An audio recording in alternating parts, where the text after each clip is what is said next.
161 games in the books, but number 162 is now the biggest and most important for the Houston Astros in this 2015 season. Astros in Arizona to finish the regular season schedule against the D-backs. Astros baseball on Root Sports. Alan Ashby, Jeff Blum will have the call and be with you in just a few moments. I'm Julia Morales, down on the field in an excited Astros ball club behind me, ready to go. Very loose this morning in the clubhouse watching football because no games of relevance have started yet in the game of baseball. But here we go. They're loose because they're very confident, winning 6 out of their last 7 games. And they've done it the way we've seen them win games all season long, with the home run. It's been very impressive, this club, all year. They're tied for first in the league with 230 bombs. But on this road trip, you see 13 home runs in just 5 games. So they're putting together here recently some guys making a late surge in the season. 21 homers in their last 7. 11 Astros in double-digit home runs, 5 with 20-plus home runs. We saw Rasmus hit 3 in his last 2 games. Some of these guys looking very, very comfortable. But today's game, the thin air of Arizona, maybe we'll see a couple of more. 73 and 46 when this team hits a home run. Looking for a win today, and here's some scenarios for you. If Astros win, the Texas Rangers lose. They play a division tiebreaker tomorrow in Arlington. If Texas wins and the Yankees win, they will play in that wild card game against the Yankees on Tuesday. But there's still a chance there could be a wild card game in Houston if Texas wins and the Yankees lose. A lot of things up in the air for this ball club. There will be a little scoreboard watching because they have a perfect view of it in this dugout. But it's what they play for, this playoff scenario. And a couple of guys who have playoff experience are the guys in the booth. Ash and Blummer, this team has everything from rookies to guys with a lot of playoff experience. But I want to ask you, what are they really feeling? They tell me they're excited. They tell me they're loose. But what is the feeling in these guys as they get ready to play this game today? Yeah, and thanks, Julia. And I'll go ahead and start it. I imagine it's a combination of those things, maybe some other things. You'll feel some butterflies. If you get off to a good start like anything else, it sure makes it a lot easier. But for me, it was a great time. But it's not about moral victories right now, and there are no guarantees because you get there this year that you'll be there next year. You try to take advantage as best you can and try to win it all. Yeah, and right now you're not worried about your individual accolades. Right now you're trying to come together as a unit. This is a 25-man group that's going to go out there and try and win this ball game today to try and fight for another day.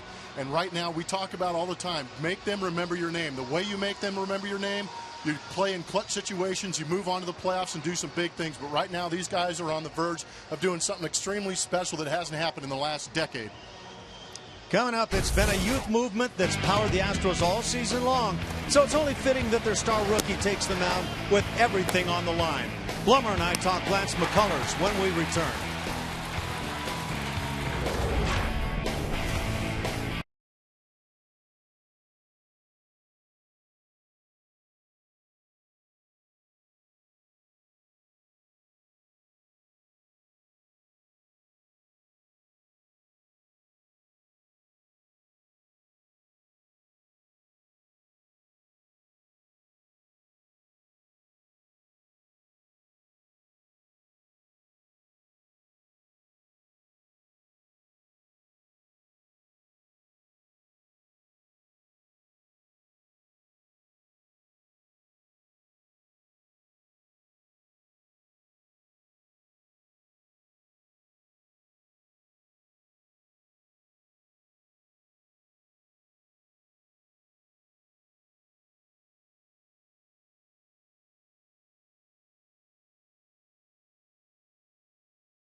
15 minutes could save you 15% or more on car insurance. Visit us at geico.com or call 1-800-947-AUTO. And by Southwest Airlines. Book your low fare now at southwest.com. Lance McCullers gets the big start today. Game 162 for the Astros. Why not? He has been fantastic this year. Great stuff with the heater or the slider and a changeup to go with it, and a huge heart that he takes out there every time. No, he did a great job last time out there. 6 innings pitched, 2 earned runs. But for me, it's just controlling that emotion, because we know he wants the ball in a big spot for the Houston Astros, realizing what this game means to them. Control that emotion, hit your spots. It's going to be a good afternoon for Lance McCullers. Coming up, the 162-game schedule comes down to one game with a division title and playoff berth still hanging in the balance. Can the Houston Astros seize the moment and make history in Arizona? The game is next.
The Astros trying to take care of the questions today. They need a victory, and one way or the other, if they win today, they are in the postseason. The Houston Astros, Jeff Blum, have had quite a season, and you can look back to so many moments, but I think even on this road trip, it's been really big. They've been able to go out, come up with a winning road trip to this point. Some huge wins, and you've seen it in Seattle as well, but it's been quite a trip to make this happen. Sure has. They've had to win these ball games. They've done it. They're not done yet. So the Astros are set to go. Jose Altuve will lead it off here in the first inning. Robbie Ray, the left-hander, on the hill for the Diamondbacks. Robbie Ray made his major league debut against the Astros last year, May 6th, as a member of the Detroit Tigers. Worked 5 1/3 innings in a victory as he won that first game. And allowed just 5 hits and a run. Jose Altuve, you've been hearing the guys back in the studio talk about his stuff against the lefties. He has just torn them up. Hits one that breaks the bat as he hits a fly ball to left field. This will get it started. First out of the afternoon. And that lineup for the Astros brought to you by Southwest.com. Again, Altuve in the leadoff spot, followed by Jordan Springer and Carlos Correa. Middle 3, Colby Rasmus, who had a big day yesterday. Chris Carter and Marwin Gonzalez in left. And the bottom 3, Jed Lowry in there today. Jason Castro and Lance McCullers with the bat in his hand.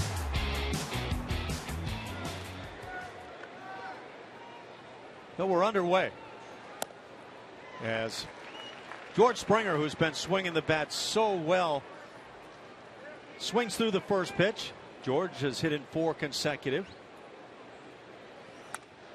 And an 0-2 count. Left-handed Robbie Ray for those Arizona Diamondbacks. Fastball, slider, rarely a curveball or changeup. So basically a 2-pitch pitcher, 5-12 on the season. Astros beat up on him earlier in Houston, where he went 5 innings, giving up 4 earned runs. Hot shot back up the middle off the bat of Springer.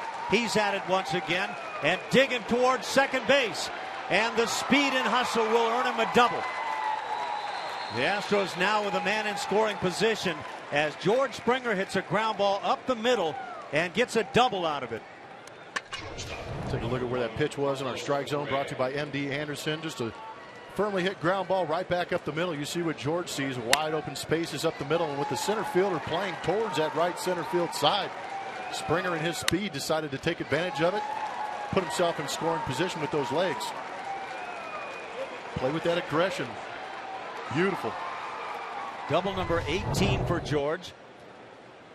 And if a play could typify the way you want to play on a game like this, a day like this, that would be it for me. I don't know what you saw there, but I saw George Springer from step 1 coming out of the box thinking about going as far as he possibly could. Carlos Correa at the plate. Hitting .279.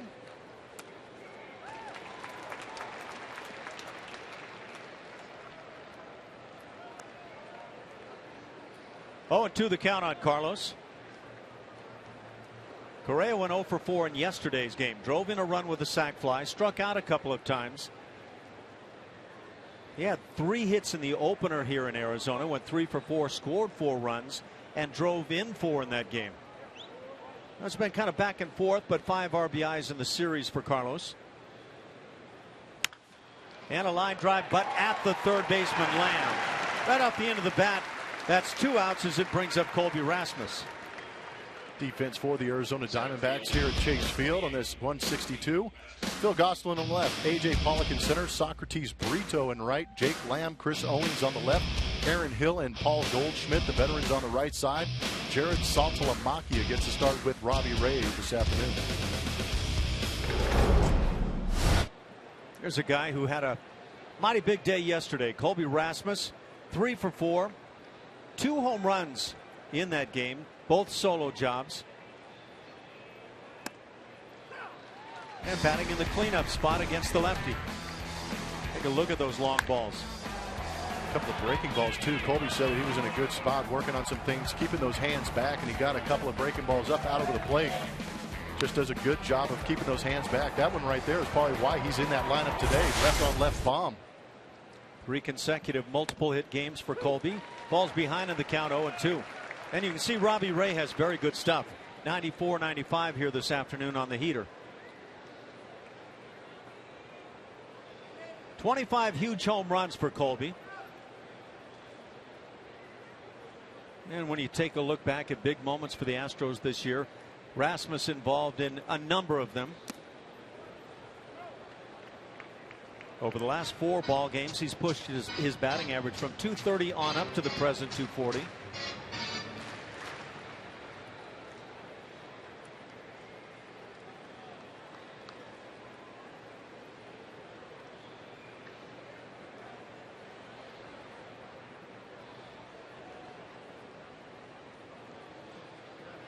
Rasmus, 29 years of age. Timeout called. And in his 7th year in the major leagues. Started with the Cardinals, on to the Toronto Blue Jays. His 25 home runs represent a career high for Colby. Takes strike 3 on the heater. 95 blown by. The Astros get a double with 1 out from Springer and strand him. We go to the bottom of the 1st inning, a scoreless game.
George Springer.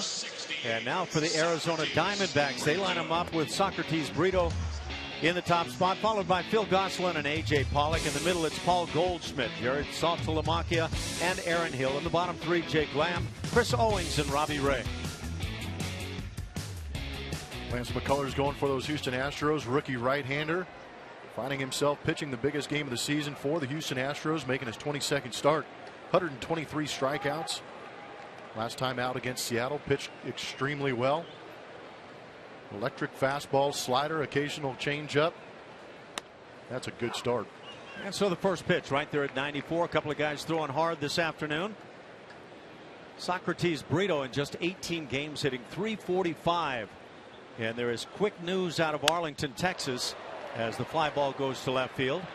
Marwin Gonzalez out there in left now and makes the catch. 1 up, 1 down for Lance McCullers. This is what's happened already in the first inning in Arlington. The Angels lead at 2-0. Compliments of a 2-run home run by Albert Pujols, his 40th on the year. He picked up Mike Trout, who had doubled in front of him. And so the big boy's right in the heart, making it big for the Angels, and the Rangers feeling the heat. So Gosselin stands in. And as Julia talked about, and there are a number of scenarios that can come to be here with games today, but if the Astros win, take care of business, and then see the Rangers lose, the Astros would tie with Texas for the leadership in the American League West and play it off tomorrow. That would be in Arlington. So the Astros quickly see the Angels going after the Rangers after that incredible comeback yesterday. Well, we spent a lot of time talking about the top 3 hitters in the Astros lineup. Much can be said about the Los Angeles Angels of Anaheim. They've adjusted their order a little bit with Mike Trout moving into that 3-hole, Calhoun now in the 2-hole, and then with Albert Pujols hitting 4th. But Trout got that 2-out double, and then Pujols comes up and makes it a 2-0 game in a hurry. Good slider just off the plate, at least in the assessment of home plate umpire Corey Blazer. Chris Guccione's at first, Laz Diaz at second, down at third Jeff Nelson. You want to spot it like that all day long. And another foul ball down the right side. 2-2 the count.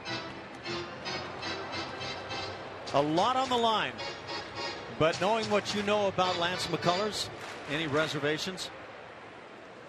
No. Absolutely. That's how I feel. Why did you ask me that? Well, I want the fans to hear what you have to say. Breaking ball hit to center field. Colby Rasmus is there. That's 2 outs in the first.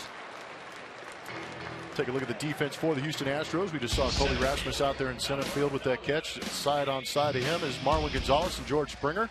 Jed Lowry back out there at third base for this big game. Carlos Correa at short with Altuve at second base.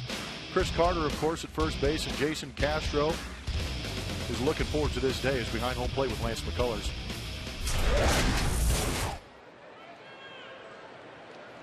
Two outs. 3-hitter A.J. Pollock at the plate.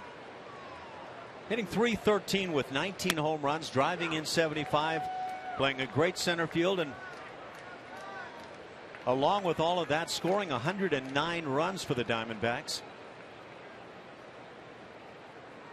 He hit .302 last year, so it's nothing new for this young center fielder.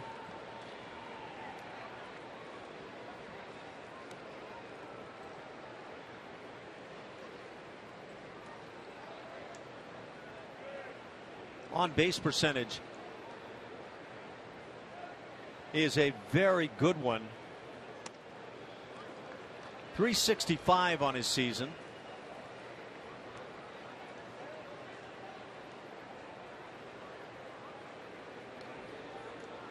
Had a double in yesterday's game.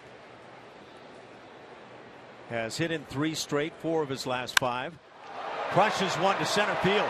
Rasmus back and looking up. And that one gets out of here. Straightaway center field home run. Pollock is 20th on the year. And the Diamondbacks strike first, lead at 1-0.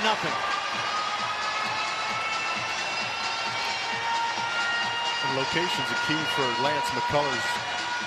A couple pitches early on, we saw him locating the fastball down around the knees on the edges of the plate, which is a good place to be. But this fastball leaks right back out over the plate, and this is what good hitters do with it. They crush it. And A.J. Pollock got all of this one for his 20th home run of the season, hitting high up off that center field batting eye. Oh, Arizona puts a little heat on early with the home run. Paul Goldschmidt at the plate. Hit a mammoth home run in yesterday's game. And for Pollock, that kind of puts some of the icing on the cake for him personally. 20 home runs to go with the great season. McCullers close but misses away. 2-0 the count.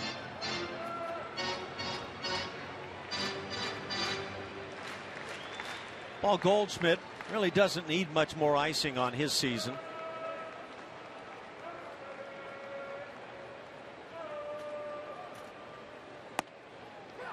It's a pitch that Lance McCullers can turn to. He can throw that slider for a strike.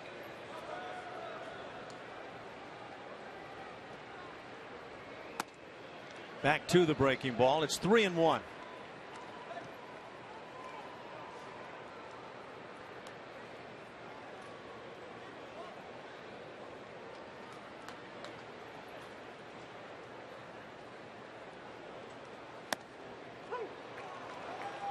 Three straight sliders.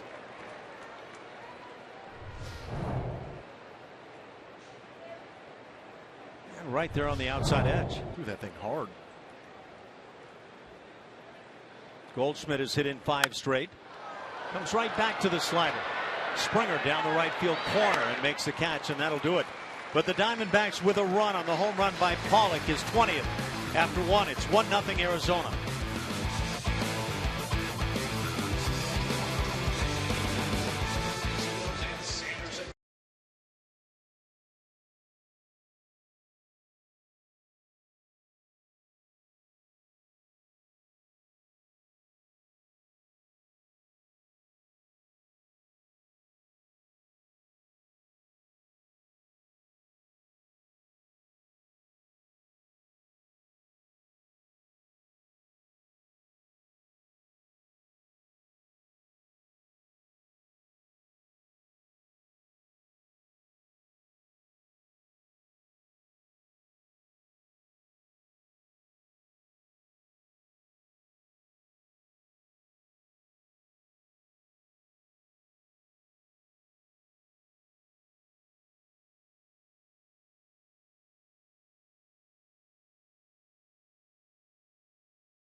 Season games at Minute Maid Park. You won't want to miss the excitement of October baseball. Sign up at astros.com/postseason tickets. Still a couple of different games you could be catching at Minute Maid Park. Here are the potential scenarios for games in Houston. Remember, the tickets are available. Call that number 1-877-9-ASTROS if you have any questions. Operators are standing by, and if any of these scenarios happen to not work out, you will be reimbursed. They could be playing tomorrow at home, Tuesday at home. Lots of things up in the air, guys. Thank you, Julia. And that's right. Any money spent on games that don't take place, money comes right back to you, so don't worry about that one. Chris Carter leads off the second inning. Takes a strike. It's 1-1. Robbie Ray is working quickly and with very good stuff. And again, pitched well in 5 1/3 innings against the Astros last year, beating them while with the Detroit Tigers.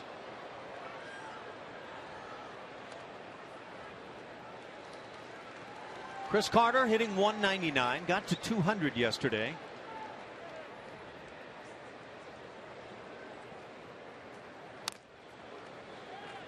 Count stays at 1-2. 24 home runs on the year for Chris, 64 RBIs.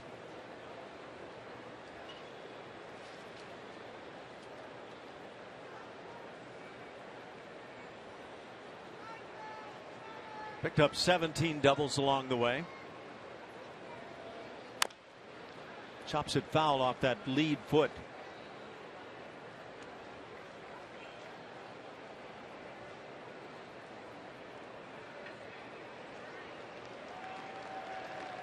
Long home run by the 3-hitter A.J. Pollock against Lance McCullers, accounting for that Arizona run. George Springer had a leg double in the first inning. Carter stays alive. Chris has hit in 3 straight.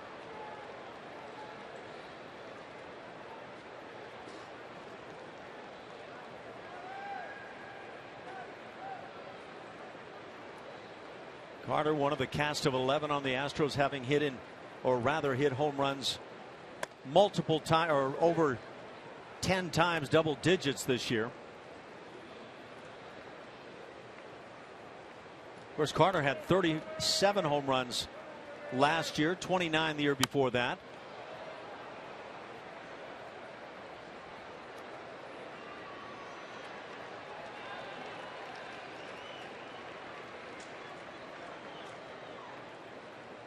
Seven Astros with 15+ home runs. They've done a lot of damage with that home run. Shift on. The shortstop is there. Owings with the play.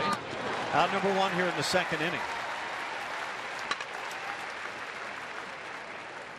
Got a key to the game today. It's going to be brought to you by your Houston area Chevy dealers, and the door is wide open to win the AL West.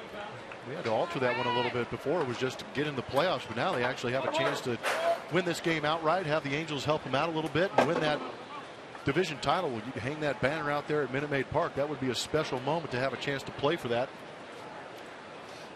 But a good time to be a Houston Astro. They've worked hard to get to this point. Nobody expected them to be here, and now they've got a great opportunity.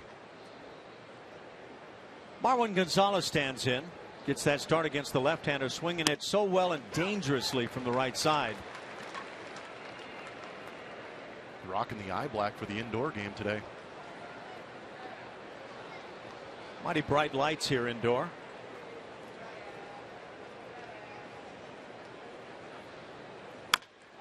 Chops it foul. Robbie Ray continues to get out in front quickly. There's your update. The Rangers now have gotten on the board in the first inning. 2-1 the Angels lead. The 2-run home run by Albert Pujols. I believe it was Prince Fielder with an RBI base hit for the Texas Rangers. Robbie Ray has thrown 23 pitches, 20 of which have been strikes. Pumping heaters. Off speed, drilled into left field. There's one of the reasons you want Marwin in that batting order, especially against the left-handers. So a 1-out single. Marwin aboard for Jed Lowry. Number 8, Jed Lowry. Yeah, hanging breaking ball, and the way Marwin's been swinging the bat, he knew he was going to barrel that one up. Marwin not a threat to run. He's stolen 4 bags, but caught 5 times this year. And so Jed Lowry will stand in, and Jed's been ailing recently. 1-0 the count. Hitting .225. One of the guys right there knocking on the door, trying to get in that double-digit home run club. Has 9. And a 2-0 count. And he had a big grand slam against Minnesota. Remember this at home? And he laid into that one. That was a game winner. And he still hadn't hit that 3-run home run pinch hit job in Anaheim in the miracle 5-3 victory over the Angels. So he's had some awfully big swings for the team. Has a 2-1 count.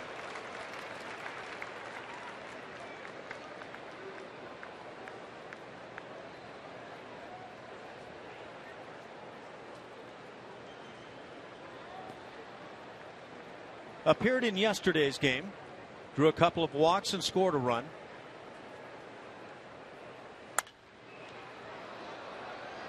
Got in 2 of the games in Seattle, had 6 at bats, going 1 for 6 in that series.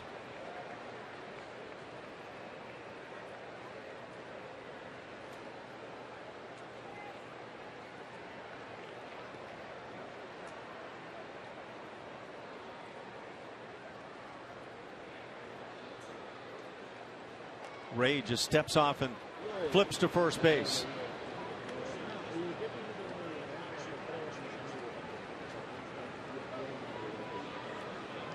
Biggest thing for me with the Astros, their offense has done a great job in that month of September. I think 272. They're doing a great job here in October also, but the strikeouts have been down. And a strikeout as soon as you mention it. That fastball pumped by, and Ray has a good one. 2 down, 2 strikeouts for Ray. I think you're going to see a lot of fastballs from Robbie Ray. Doesn't really have much of a changeup. Doesn't throw that curveball that often. He does have that slider, but that slider he threw, it was left up, and Marwin raked it. So if you're an Astros hitter right now, you just get those hands ready, get ready to hit that 93 to 94 mile an hour heat. Castro 11 home runs on his year, hitting .213. Since 1962, the inception of the Houston Astros franchise, the Colt 45s at the time. The club has gotten into 9 postseasons, 7 division titles, and of course 1 time to the World Series.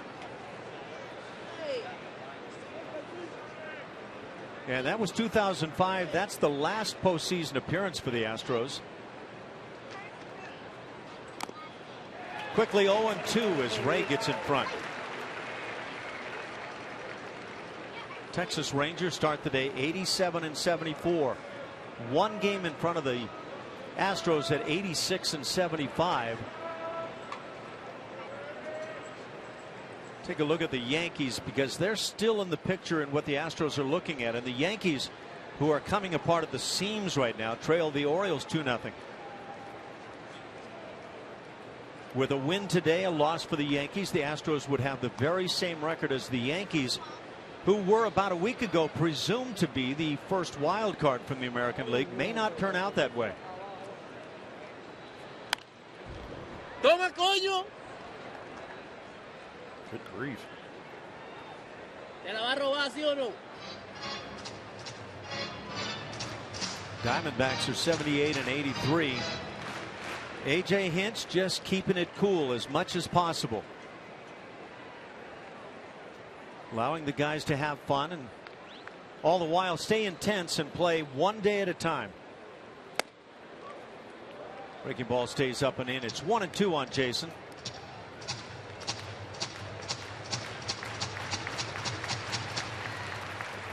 The Astros have been best team in the major leagues in interleague play this year. 16-3. And 8-1 in those interleague games on the road. Off speed, got him. Castro down on strikes. That's 3 for Robbie Ray as he gets through the second inning. It's 1-0 Diamondbacks.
back to work, who turned 22 over the weekend, told me he'd like to celebrate with champagne with his teammates.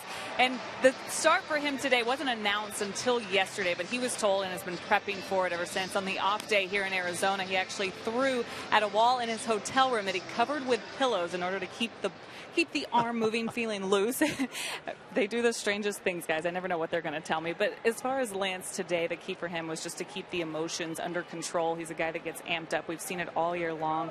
But with him getting this start on such a big game, it shows this Astros organization has no fear starting their young guys. They've been a big part of their success this year, Ash. Yeah, thank you, Julia. And though Lance McCullers may be young in age and experience in the major leagues, to me, he's one of those guys I want, one of those real warriors out on the hill. And I'll take him anytime. Starts things with a strike, facing Jared Saltalamacchia, switch hitting, one-time catcher all the time. Now kind of a DH, first baseman catcher.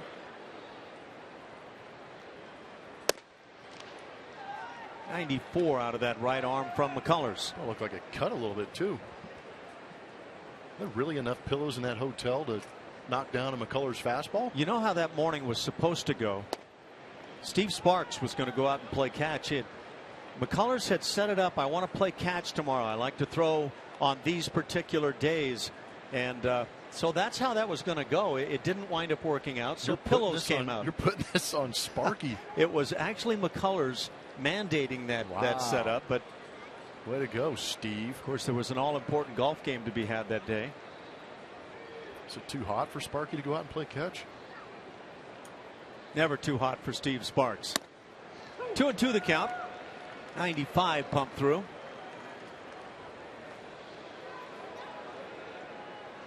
Still 2-1 Angels lead over Texas there in the second inning. That's Garrett Richards and Cole Hamels on the mound.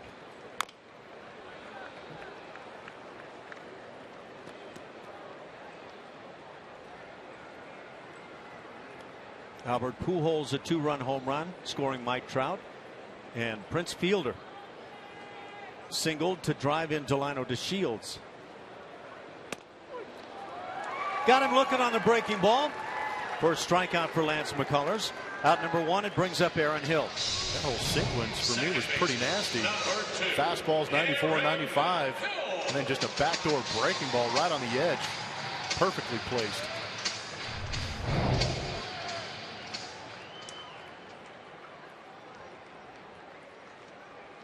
Hill hitting .232.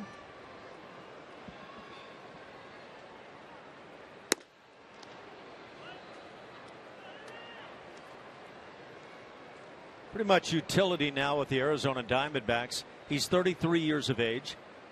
11th year in the major leagues. He's been an all-star. Been in the MVP voting in the past. With Toronto in 2009. He got as high as 12th in that voting.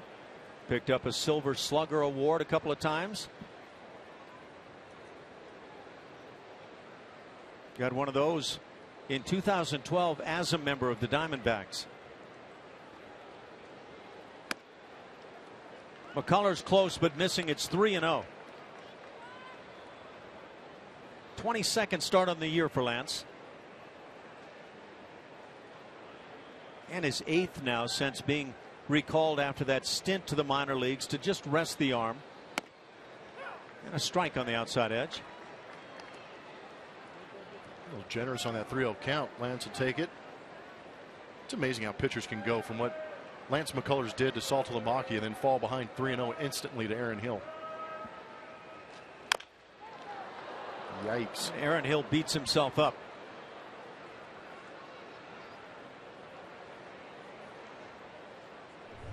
Hill actually led the major leagues in plate appearances and official at-bats in 2009 with Toronto. There's a little treasure he gets to keep during the offseason for a little bit. It'll make that first week or two of the offseason very pleasant. He's a gamer type player. Oh, he's a good guy too. Great teammate.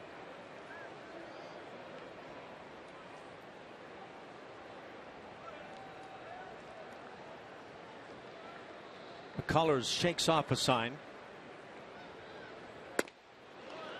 And delivers the ball down and away. First walk issued. Hill aboard with one out for Jake Lamb.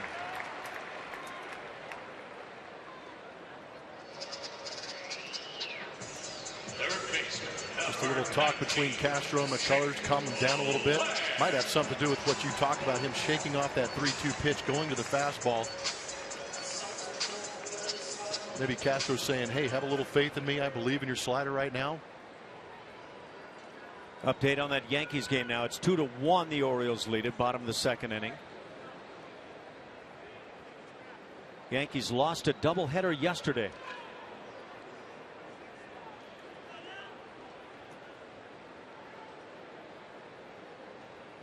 Jake Lamb playing at third base.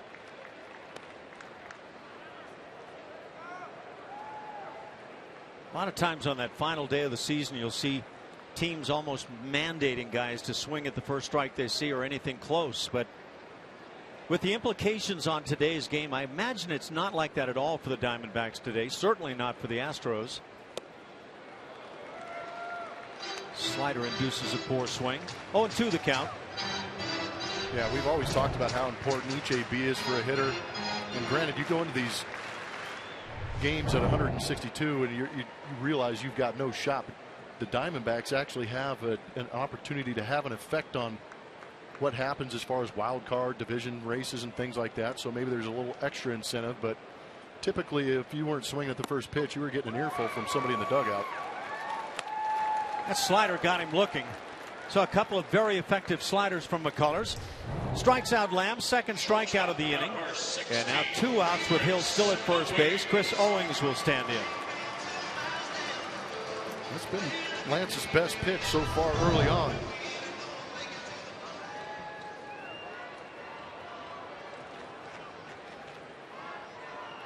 McCullers leads all rookies in ERA. Opponents batting average against just .224. And strikeouts per 9 innings.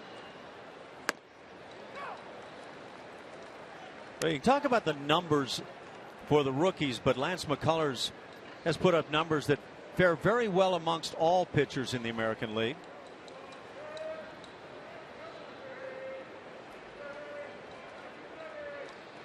Owings, one of the youngsters for the Diamondbacks, chops that slider.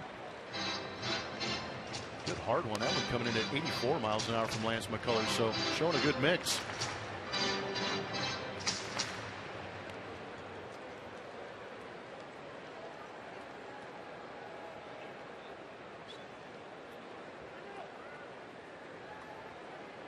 They throw out the baseball, get a new one. 0-2 the count. Owings hit 6 home runs for the Diamondbacks a year ago in 91 games. This year he's been in there a lot, 147 games now, 4 homers. Fly ball down the right side, curling back to the seats. It'll stay at 0-2. First 2 games here in the series, they had the roof open. On this afternoon game in Phoenix, Arizona, you might expect it. The roof is closed. And by the way, they had some rain here this morning. Yeah, we found ourselves an Astros fan. Well, we might have to get him a jersey, put him out there. Nice play. There's quite a few orange shirts in this crowd. There are. And they have donned the shirts you're referring to and the hats all over the place.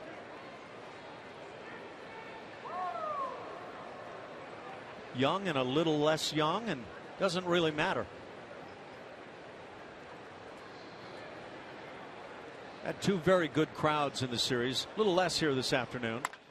Ground ball hit to short. Correa will get the force at second. That'll do it. There was a walk in the inning. Diamondbacks leave a man. It's 1-0 D-backs.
this catch by George Springer in Arlington. The Astros were 2-3 going into that game and could have walked away 2-4, but for that play and the home run by Hank Conger. Big turnaround at that point.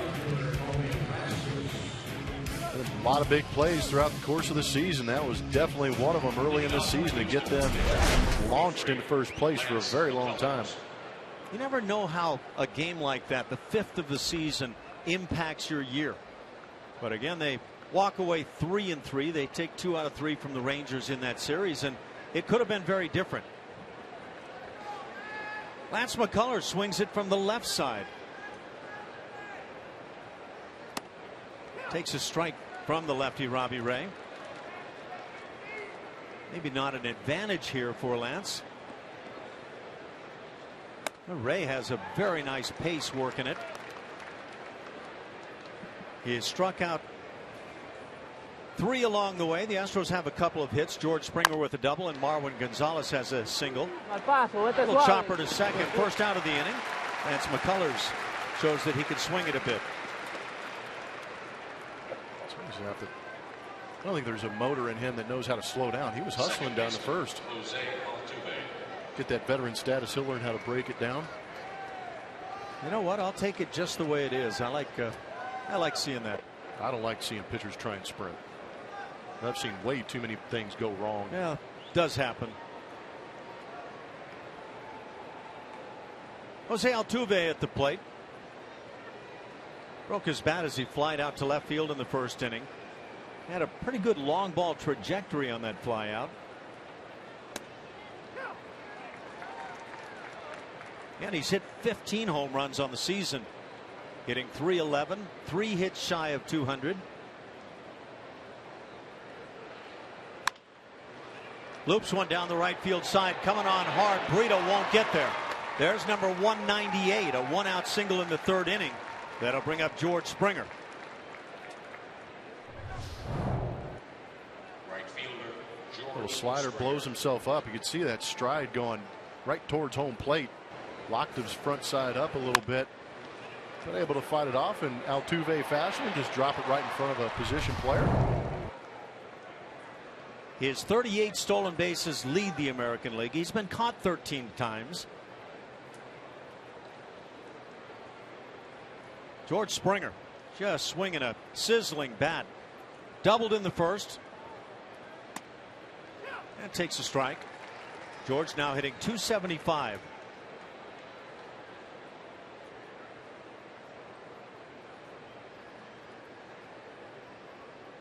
Seen the Diamondbacks in this series work George on that inside corner with fastballs. Looks like they're going to try and go back in there.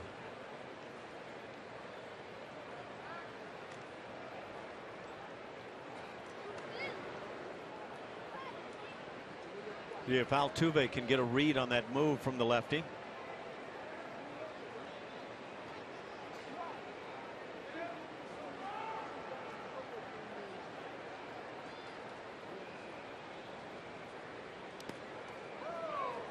Nice play behind the plate by Saltalamacchia, the veteran.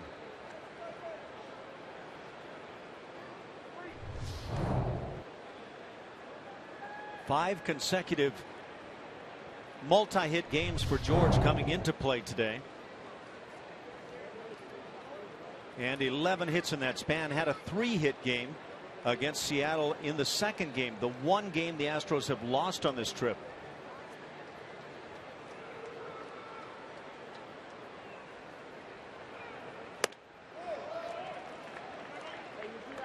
Two balls and a strike.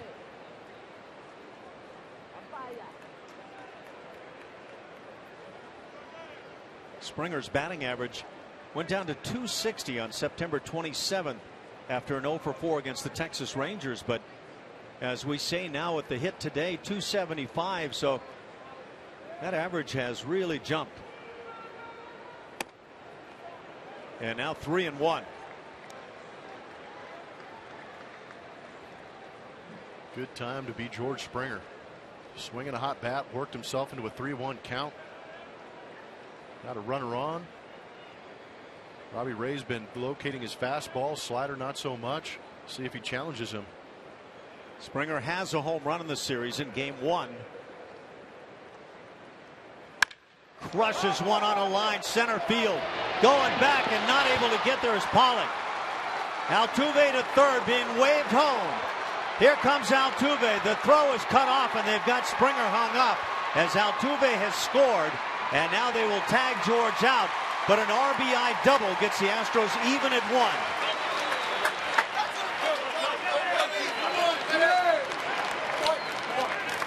Just hear that cannon that went off? I heard it. My goodness, another multi-hit game for George Springer on a ball that was absolutely destroyed to center field. See the pitcher Robbie Ray ducking out of the way because of that thunderous connection it made off George Springer's bat. Pollock gave it a good effort, but that ball was killed. We know Gary Pettis with Altuve on first base is going to be sending that base runner home. Goldschmidt opting to get the sure out.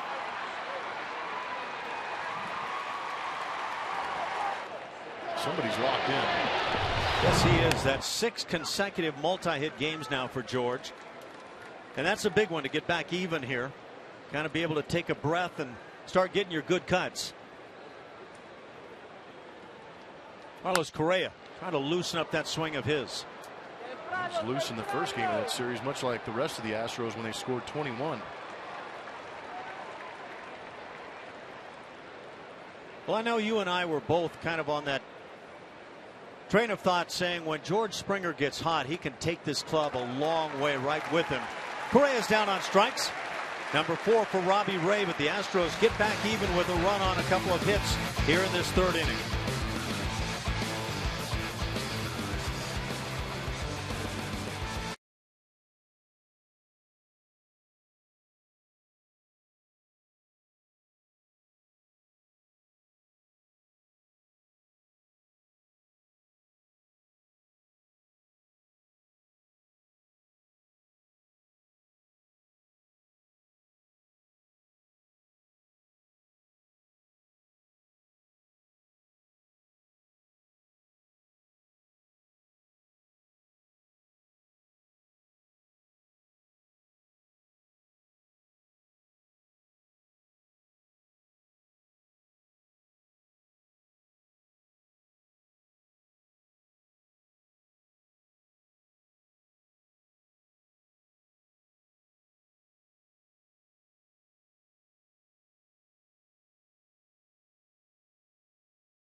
On October 3rd, 1999, the Astros clinched the NL Central title with a 9-4 win over the Dodgers in the last regular season game at the Astrodome.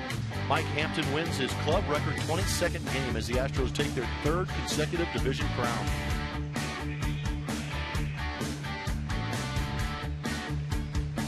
Not to mention, those are good-looking unis, too. Those are. I was a big fan. Bell. 2 more batting practice to Derek Bell and Luis Gonzalez back in 98, 97. Paid off pretty good for Gonzo. Yeah. 57 home runs one year with the Diamondbacks. Is that what it was? Man, yeah. Not to mention the numerous doubles that Gonzo hit.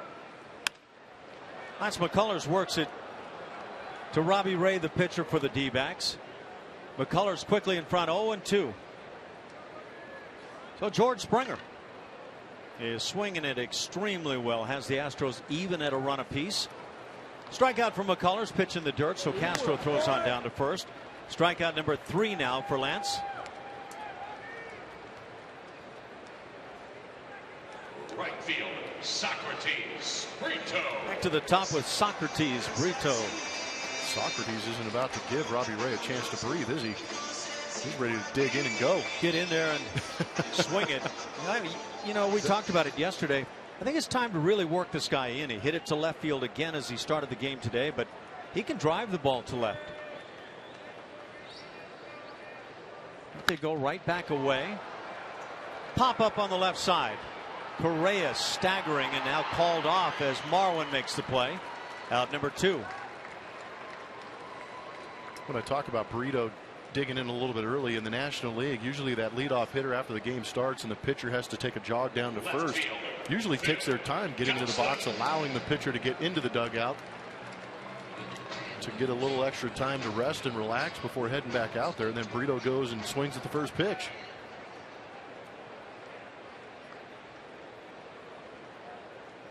Got to bring up Phil Gosselin, the left fielder. You would anticipate he's taking at least a pitch. And he does. And McCullers and Castro take advantage by pumping the strike.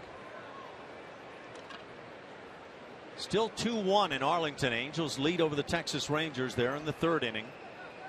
Good slider. It's 0-2.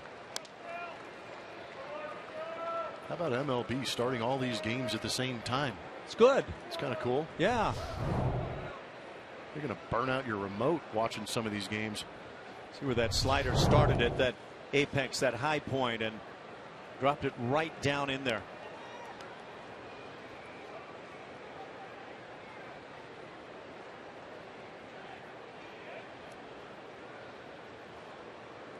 One and 2 the count.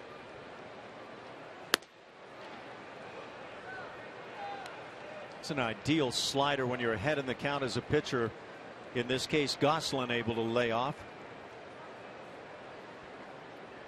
Gosselin hitting .290. You know, we've talked about it a number of times. The Diamondbacks can play the game offensively. In the National League, they're 3rd in hitting in terms of batting average, 3rd in on base, 2nd in slugging. It all comes out in the wash at 3rd in the OPS category, and 2nd in runs. Line drive to right field. That's a 2-out single. Second hit for Arizona, and brings up A.J. Pollock. Center fielder. Well, as good as those breaking balls have been, this one left up in the zone. You see the location at the top. When you're sitting on 95 in a 2-strike count, you get a pitch like that. That's a gift.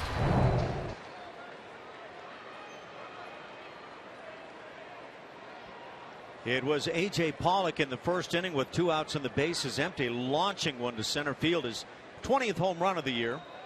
That put Arizona in front 1-0 until the Astros tied it in the top of this 3rd inning.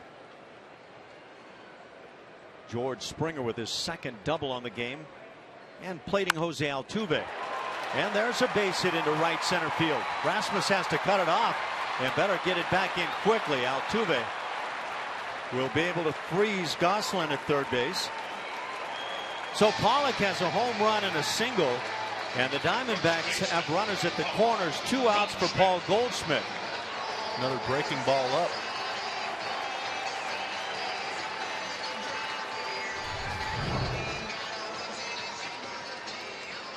Get this dry air out here in Arizona, and you get a pitcher like Lance McCullers has a tendency sometimes when he does miss with that breaking ball to overthrow it, and that's what happens. Jumps out of his hand, doesn't create that good snap, a good spin rate he's looking for.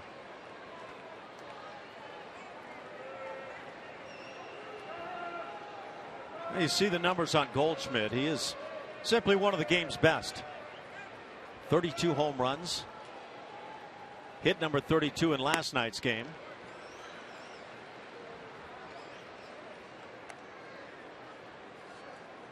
Goldschmidt flied to right field in the 1st inning.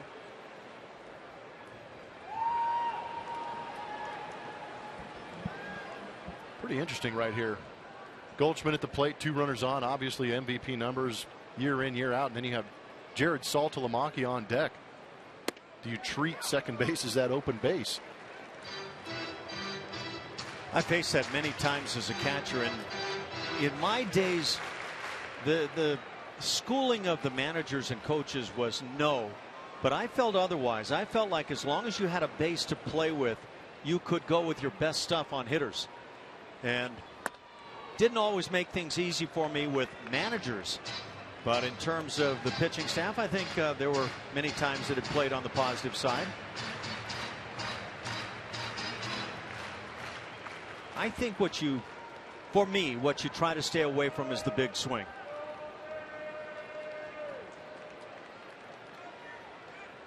Two balls and a strike. And now 3-1. Lance isn't missing by much, but he's missing.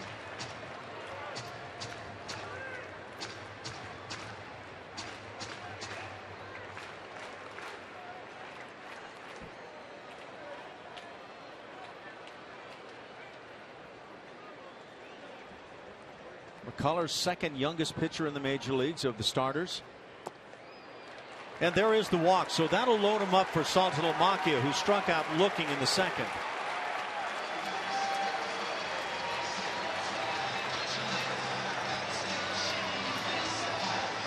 It's going to be tough to get a guy like Paul Goldschmidt to chase after some pitches, does the veteran thing, takes those pitches and gets on base. But for me, that's not, and I'm sure some people will say, well, that's a rookie mistake by McCullers. Not for me. No, these game plans are talked about before games, and if there's one guy you don't want to let beat you, it's that Goldschmidt guy, because he's been beating up on everybody else year in, year out. Saw McCullers asking to the dugout, do you want me to come to the stretch or pitch from the windup? And it will be the windup as he faces Saltalamacchia, one of the 3 strikeout victims on the day for McCullers. Good slider called low. Real good pitch. And now you fall behind and probably have to come with a heater. That's potentially a callable pitch.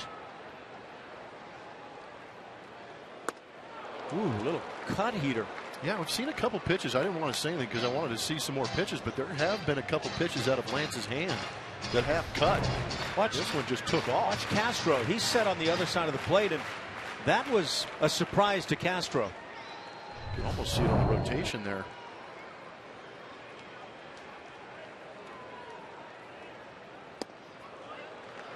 Back to that slider and missing. See, Lance wanted that one, but Saltalamacchia didn't even offer. So on the slider, Castro set up right through the heart of the plate, and sometimes that can be a tip off to base runners. And again, that cut fastball. That's at 95. Mariano Rivera revisited.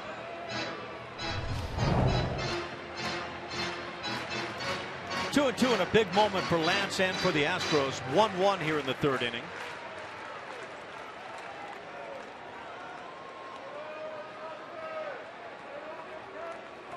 Lance has a good slider today, but does he blow the heater past Saltalamacchia?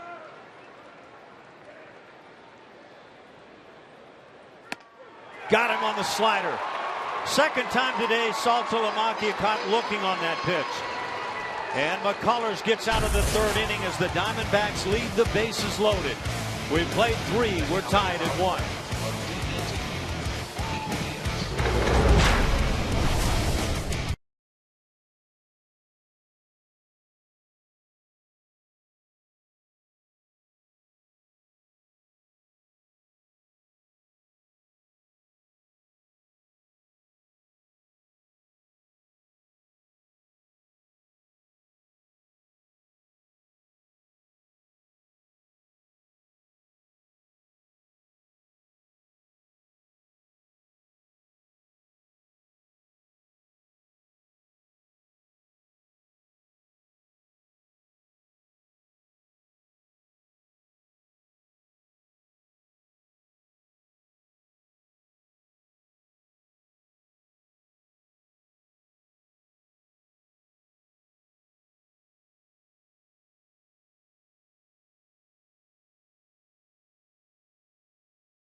And tickets are on sale now. Guarantee your seats for a potential 2015 postseason run by reserving your 2016 season tickets today. Visit Astros.com/season tickets or call 1-877-9-ASTROS.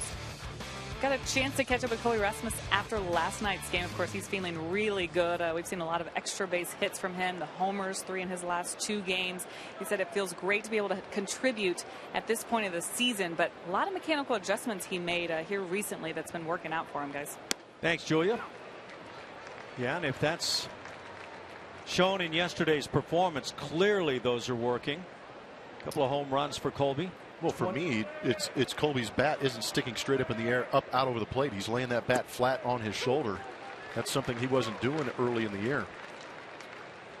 Struck out looking in the first inning against the lefty Ray and falls behind 0-2 here. The 25 home runs, a career high for Colby Rasmus.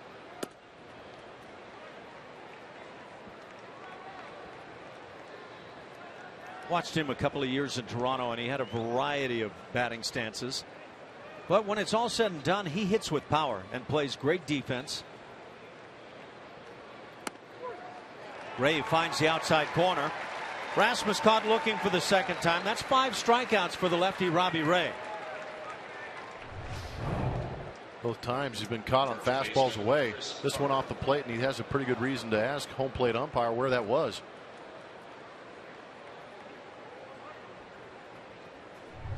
Maybe just give him the evil eye. Looked like a question without words there, huh? Chris Carter at the plate. Grounded to short in the second. Hits a ground ball off the glove of the diving third baseman Lamb, and that'll be a base hit. 1 out single for Carter. And for the Astros, hit number 5 on the afternoon. Marwin Gonzalez.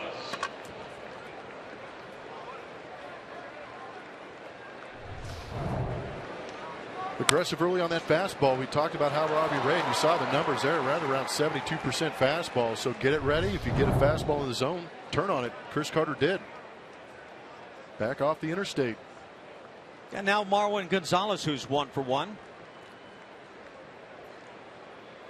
Marwin hitting .278. Had a whale of a year. Guy who was really labeled as the utility guy on this club as the team broke from spring training, but his utility skills have been so good and the bat has been so valuable that at times he is absolutely one of the regulars. Take a look at that play at third from Lamb on the Supermo, brought to you by Mattress Firm. Got a pretty good jump on it, but just out of the reach.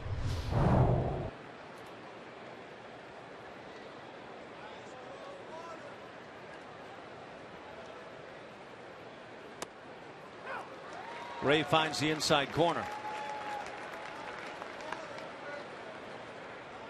I think we're looking at good stuff from Robbie Ray, and yet the Astros do have 5 hits already. I think that's a good sign as the offense continues to swing well. Well, they put 7 hits on Robbie Ray back in Houston in 5 innings and put 4 earned runs on him also. Remember, Evan Gattis, big right-handed hitter, took Robbie Ray deep in that game. He's on the bench in this National League away series. By the way, that infield hit by Chris Carter, just his 3rd infield hit all season long. Oh, I thought you were going to say career. It might extend that far. I'll keep it to the season here. It's very polite of you.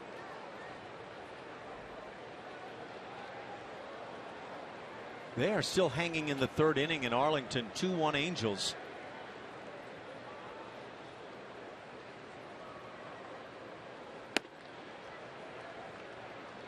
It would figure that we will be hanging around here today until that game is done. And that could require some sustenance following today's game here.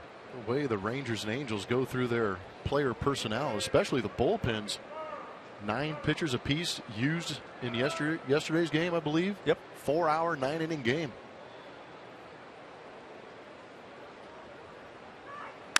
Line shot into left field. 2nd of the afternoon from Marwin. And he center cut this thing.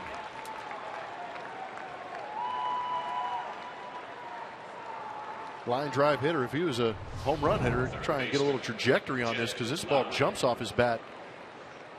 Try to beat Marwin inside, but the way he's swinging it, I can't tell you how good his hands look coming to that fastball inside right now. Effortless. Yeah, that's as good as it gets. 2 runners aboard, 6 hits for the Astros. Jed Lowry comes to the plate. Jed struck out in the second.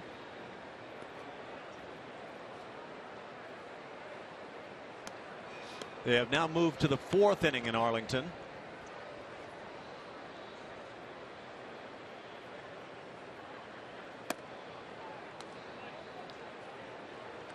Corey Blazer, the home plate umpire, able to lay off that fastball off the outside corner. Jed's now in his 8th year in the major leagues.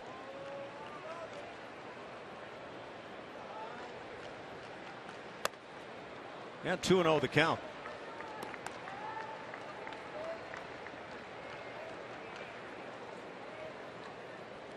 Those guys on the base paths are loose.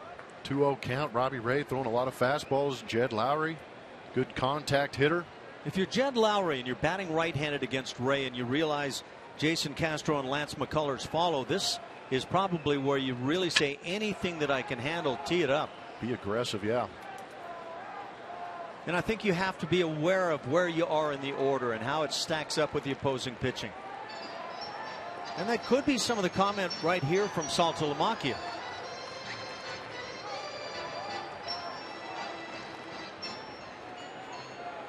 If you are going to throw a fastball, make sure you put it in a good spot. Not somewhere where Jed Lowry can drive it. 30 RBIs on the year for Jed.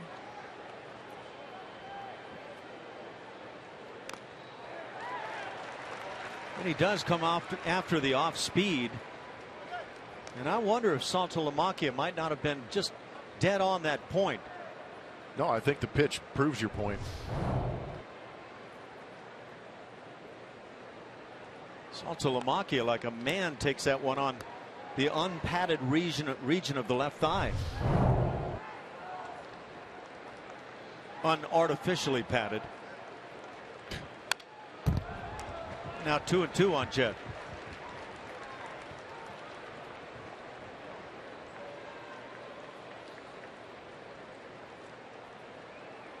That was a fastball to handle.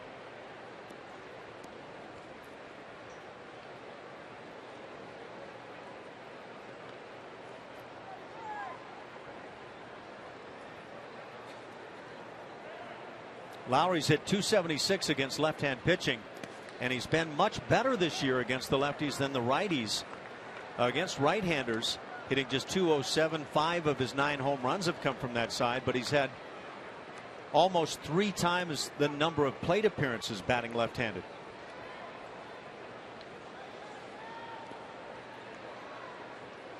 It's a life of a switch hitter. A lot of left-handed hitting.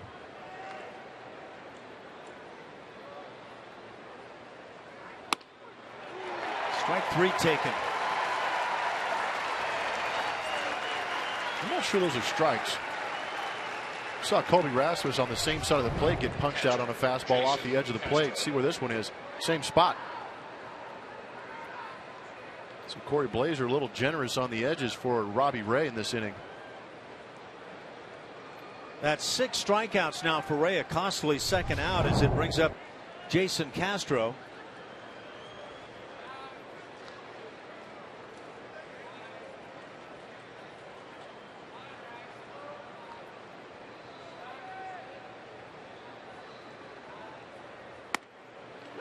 Carter is the lead runner at second base. He's going to have to make sure he gets a good secondary lead and a good jump on a base hit by Castro. Yeah, there he is. Expand that lead with 2 outs. As soon as you see that bat move through the zone, be ready to run.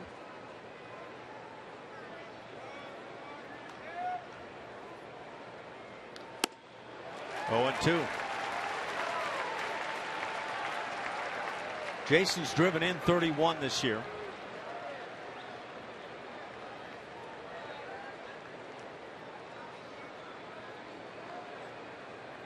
Think about the seasons that Jason Castro has endured to get to this point right here.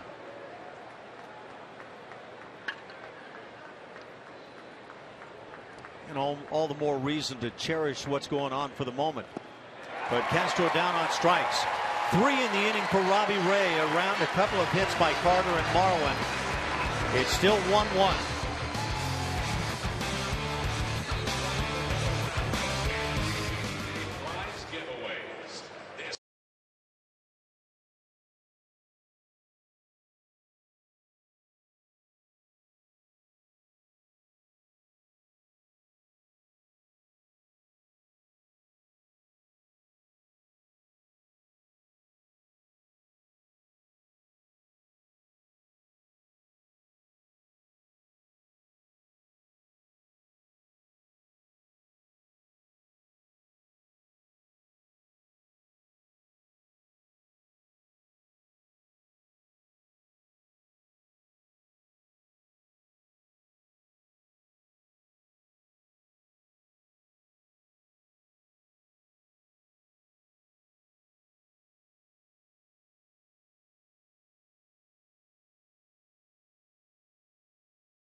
And we are giving you a good look at one of the specialty items on the menu here at Chase. This is the D-Bat dog. It looks like a baseball bat, doesn't it? The hot dog wrapped in bacon, stuffed with jalapenos and cheddar cheese, 18 inches long. Of course, this thing is deep fried. Do I even need to say that?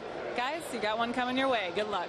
Yeah, thanks a lot, Julia. I'm not really into health food, but Blummer's here ready to go. Dog, you ain't lying. I can't wait for that thing. Bring it. Is that big enough for you? Or it is. We can share here. I want to know how Julia held this thing with one hand. There's only about 15 pounds of pure girth right here. You'll handle that well. Yeah, I'm sure. I'm going to tune out. You guys go ahead and get the rest of the game. I'm in. We're tied at 1 down on the field. I think we're going to be leading up here in the booth very soon. You guys don't mind me noshing in your ears, do you? Aaron Hill will lead it off. Drew a walk in the second. The only run off McCullers, a first inning home run by A.J. Pollock. Lance able to get out of the third inning despite the bases being loaded with 2 outs, struck out Jared Saltalamacchia. But falls behind 2-0 on Aaron Hill. Be followed by Jake Lamb and Chris Owings.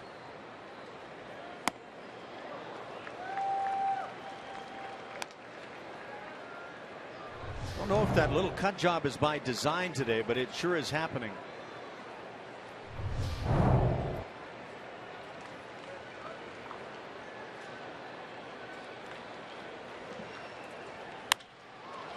Hill pops it up on the right side. Chris Carter calling in foul territory. And Carter with the play, out number 1. Third baseman. I thought it was interesting to see that Lance McCullers is almost 50-50 on those pitches.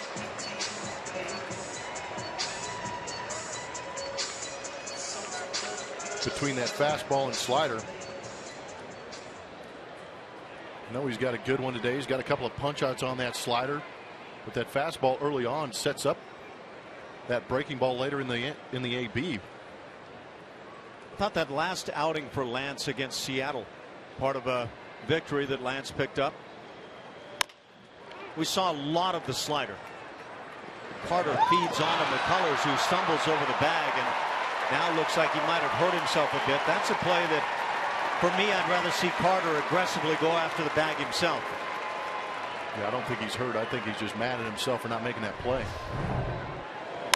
Oh, and I didn't even see him drop the baseball.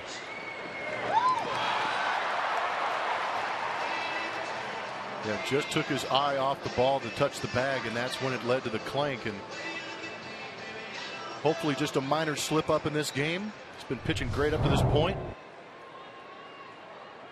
Well, that's an opportunity for 2 quick outs. Instead, now 1 out, a man aboard.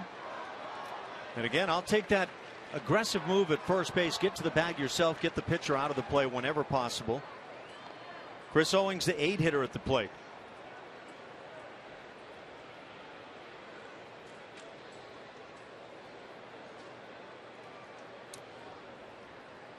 Owings grounded into a fielder's choice to end the 2nd inning.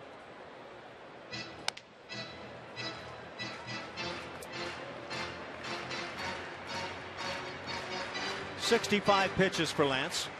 We're 1 out here in the 4th inning. Still 2-1 Angels lead over Texas. 4th inning in Arlington. Yankees trail Baltimore in the 4th inning. 2-1 Orioles lead it.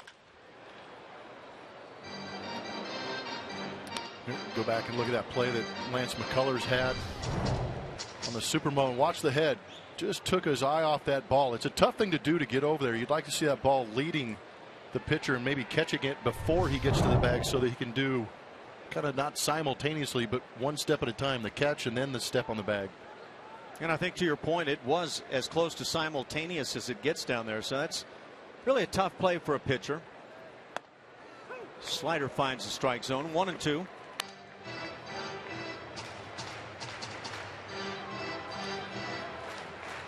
A couple of tight games going on right now as deciders for the American League West.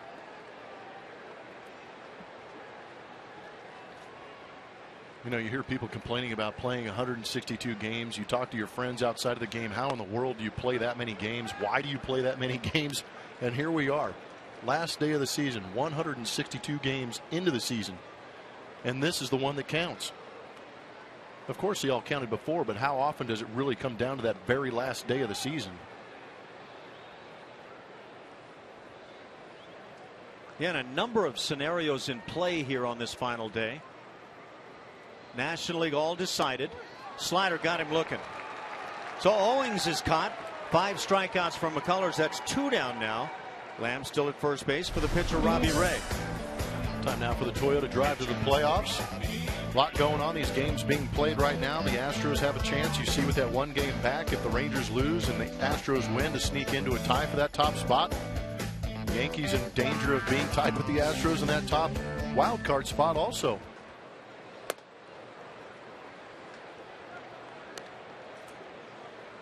McCullers falls behind on Ray, who struck out as he led off the 3rd inning.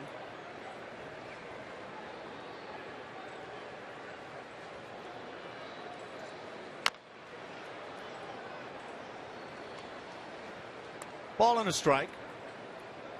If the Astros win, and that's the key each day for A.J. Hinch's guys.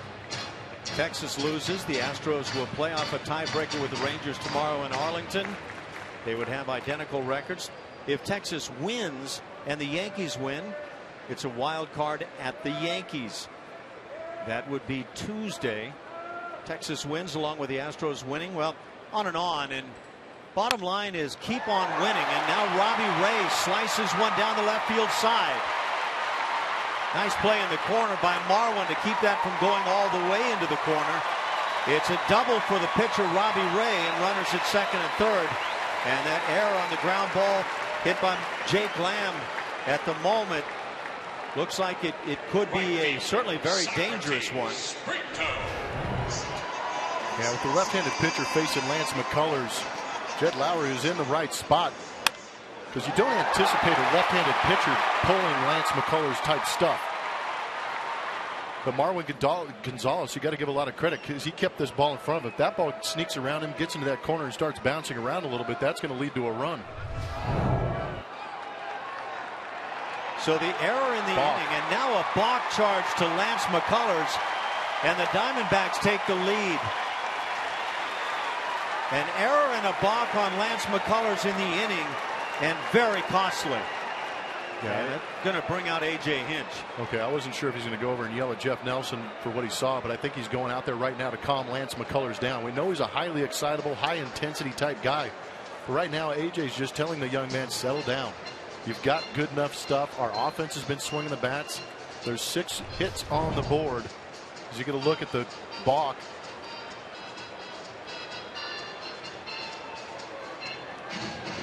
And there it is, that hesitation to go back in the windup.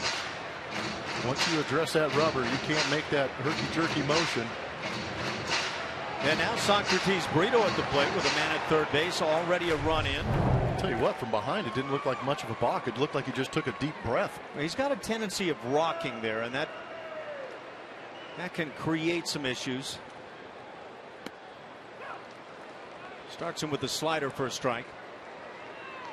I'm amazed the Astros continue to pitch away on this guy.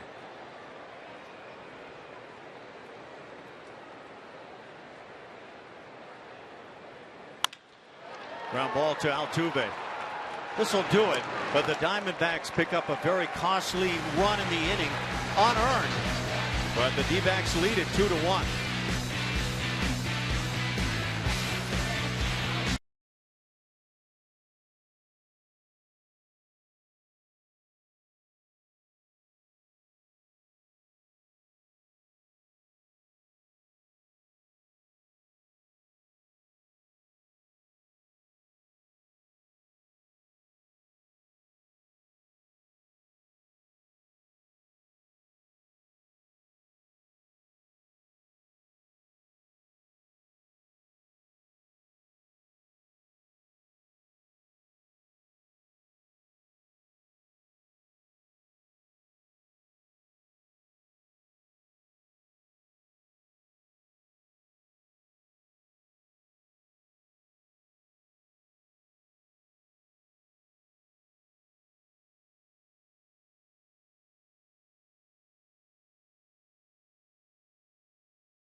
To know. How about those Houston Astros? First winning season since 2008 when they went 86-75. 47, almost 48% of their runs have been scored via the home run. And 11 players drafted, signed as amateurs by the Astros on that roster, which is a beautiful thing and bodes well for the future.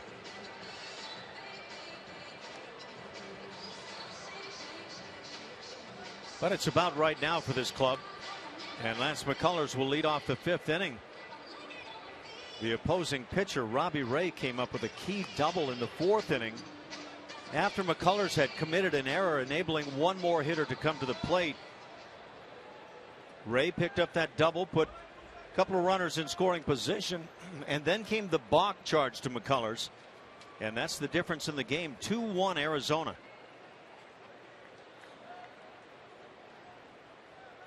Lance a second chance now to swing the bat.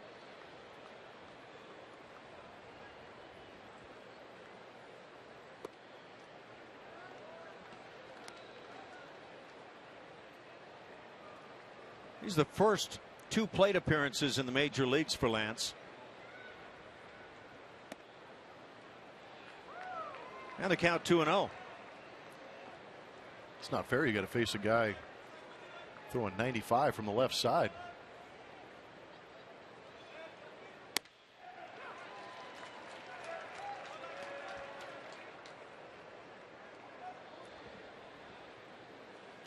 Robbie Ray has worked quickly, has had excellent stuff. The Astros have 6 hits against him.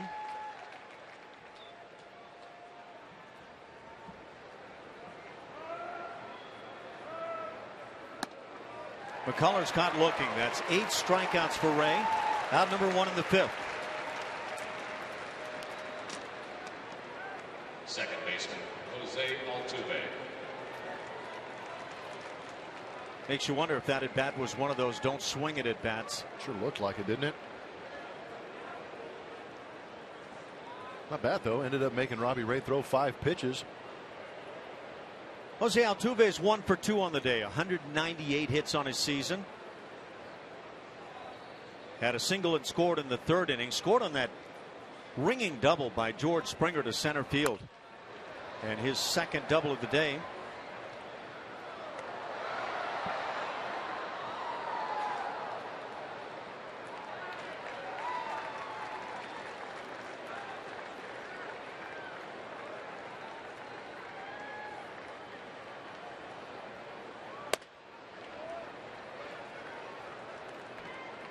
Altuve hitting at .312 at the moment.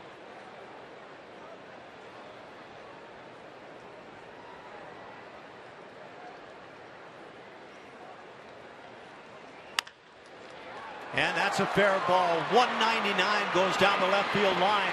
Extra bases for Altuve. And heading for 3rd base. And in with a slide. A 1-out 3-bagger. 4th triple of the year for Jose. And that extra 90 feet, very, very big with 1 out. Ball right down that 3rd base line by Jose Altuve on that fastball in. Slider in. Gets around it and yanks it. But again, these are some tough corners out here to play in Chase Field. See Gosselin trying to play it off that wall. And Altuve with a for sure double, but I think when Gosselin bobbles that ball out there in left field, right about right here, Jose Altuve sees it and continues to stride it out into 3rd base. Good base running. Remember how much he was hobbled last night and looks really good today. So Springer, a chance to get the Astros back even again. He did it with his double earlier, that in the 3rd inning. For the Diamondbacks, they have Randall Delgado now throwing in their pen. In fact, they have 2 arms up and going. Springer 2 for 2, hitting .276. I'm not sure I'm comfortable playing short or 3rd in on the grass with the way George is swinging it right now. Scalding the baseball. Yeah, that infield drawn in all around. There's the Angels-Rangers game, and the Rangers have taken the lead in the bottom of the 5th inning, 3-2. Adrian Beltre, 2-run home run off of Garrett Richards. Boy, is that ever a case of a big player coming up big here down the stretch.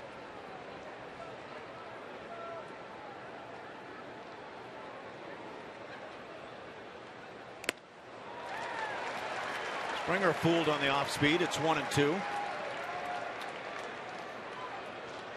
Andrew Chafing, the other arm throwing in the pen for Arizona.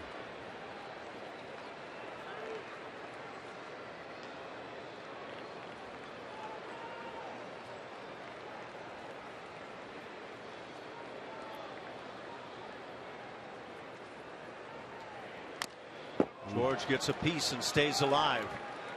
Good pitch. Good pitch to hit, I should say. And George gave it a good hack, too. That was a heck of a swing.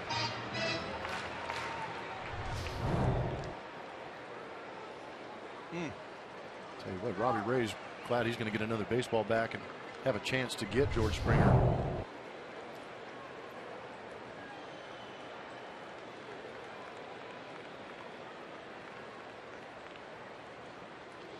That one hits him and drills him. Springer flings the bat away. So he's at first base. It's still 1 out.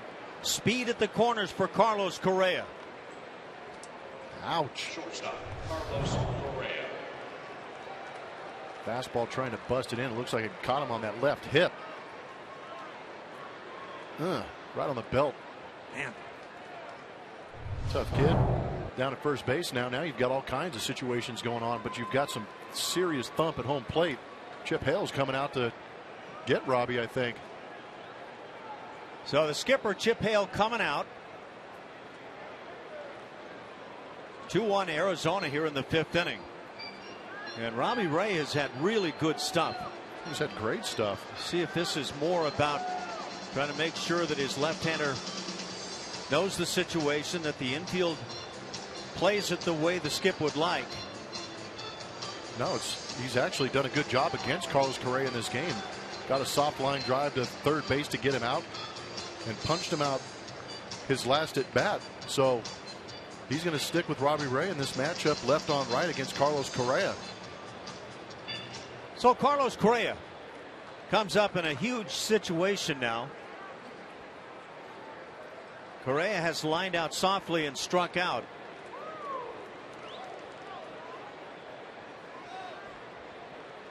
Again, 21 years old. In a huge game here, number 162 for the Houston Astros. Young man has a chance to make an impact. He's been doing it all year. Out in front on the slider. Leads All-American League rookies in home runs, OPS, slugging. Second in RBIs, comes in with 68 and a chance to add some to that.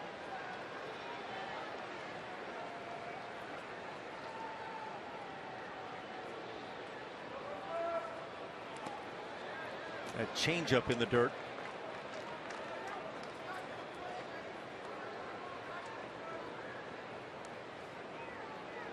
Second in doubles, third in batting average.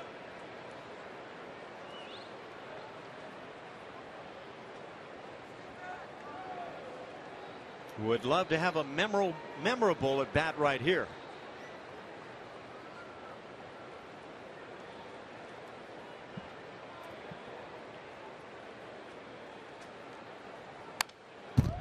Fouls it back. Good pitch to hit. Good swing by Carlos. And now it's 1-2. There's a couple of talented young players. Two of the real bright stars in Major League Baseball.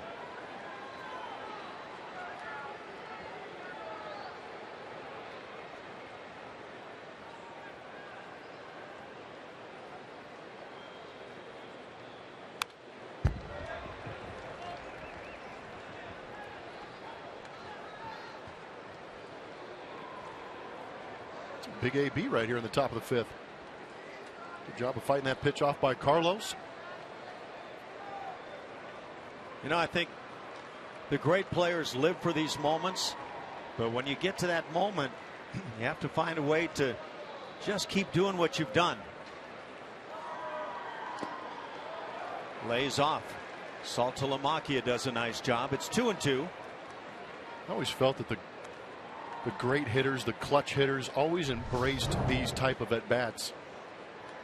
Yeah, the expectation is put on them, but they never let that moment overwhelm them and take over the situation.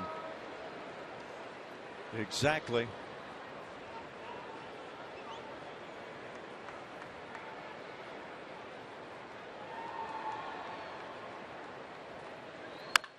Hammered but fouled down the left field side, way back to the second tank. Wow. Well, he got an off-speed hanging pitch and just destroyed it.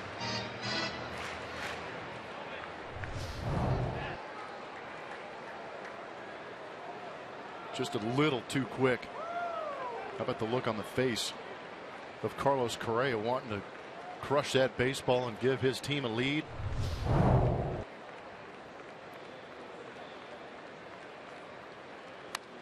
Again, gets a piece. Some good swings. He's seeing everything. That was the change, I believe.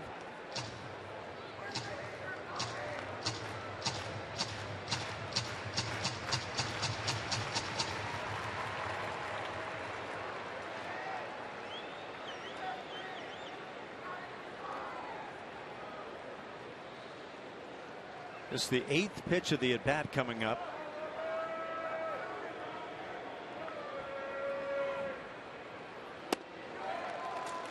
And now a full count. Do you put George Springer in motion from first base with one out? Yes. And this is one of those run and hit type situations. Make sure the pitcher's going to home plate, take off. Get that defense to move around a little bit, maybe open a hole for Carlos Correa.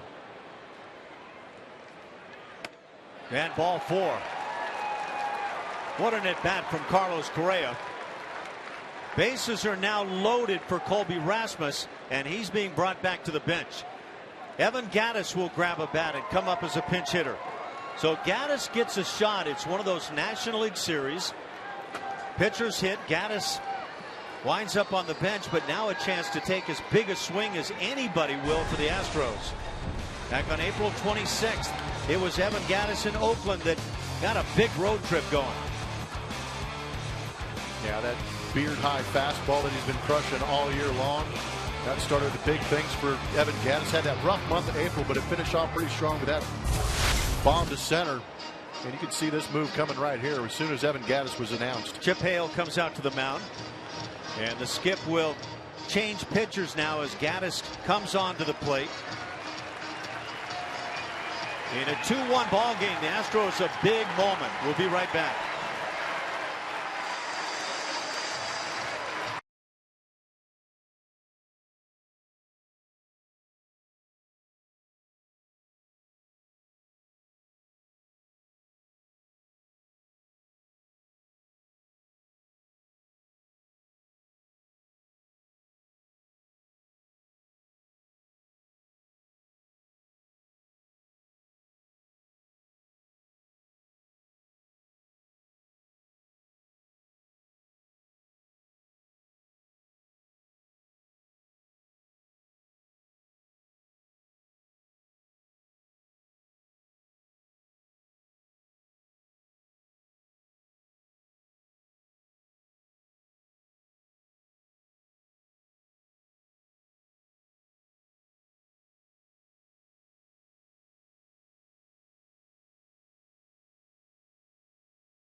AT&T call to the bullpen.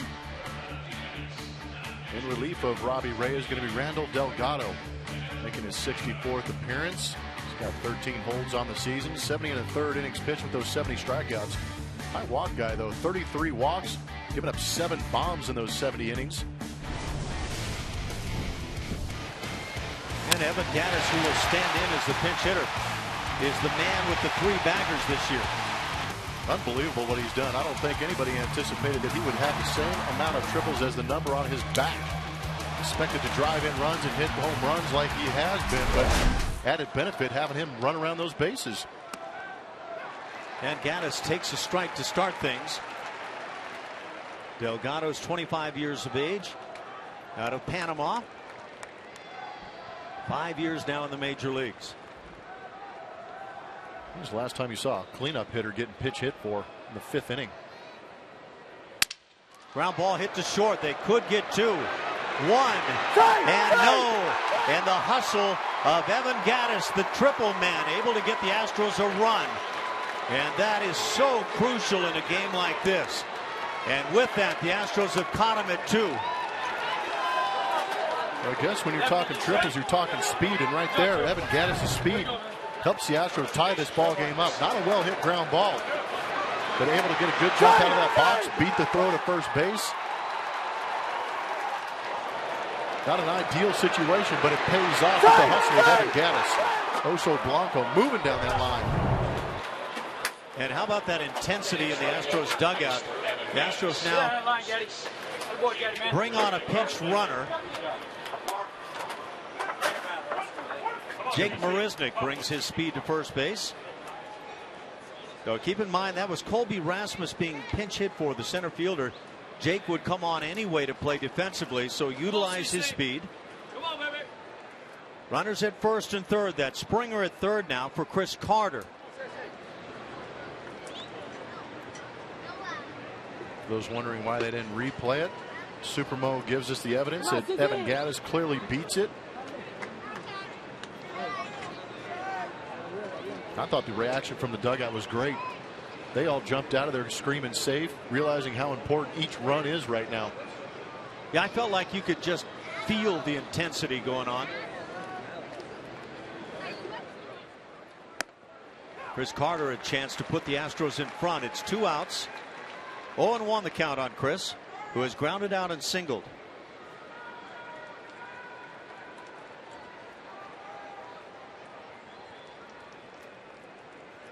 Delgado has allowed 7 home runs over 70 innings. Runner goes from first. It's a strike. Carter taking the second strike as another stolen base is picked up by Jake Marisnick. Astros continue to be first in the league. That's number 24 for Jake.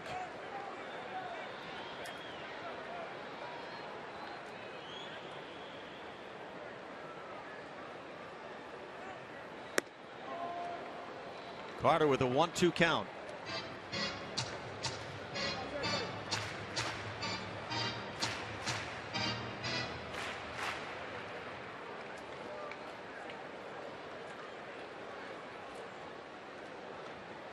Never know in a game like this where a guy beating out a double play possibility might turn out to be the biggest play of the game.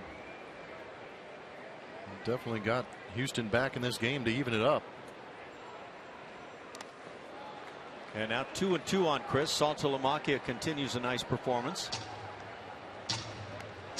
How about that? Baltimore Orioles jumping out to a 5-1 lead over the New York Yankees.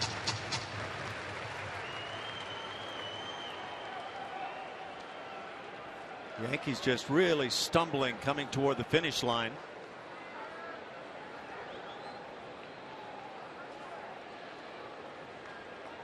Rangers continue to lead 3-2 over the Angels in the 6th inning. They're actually moving along more quickly than the Astros and Diamondbacks. Carter down on strikes. That'll do it. But the Astros get a very big run to tie this game at 2 through 4.5 innings.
Is presented by Southwest Airlines. Book your low fare now at southwest.com. And by the new Stewart Cadillac, luxury and style with downtown convenience. See us at stewartcadillac.com. 2-2 game through 4.5. Jake Marisnick takes over in center field here at Chase Field. Astros have out-hit him 7-4, but a run coming in against Lance McCullers on a balk after he had committed an error to enable that base runner has the Diamondbacks tied with Houston. 2-3-4 coming up for Arizona here in this 5th inning. Phil Gosselin leads it off. He's 1 for 2 on the day.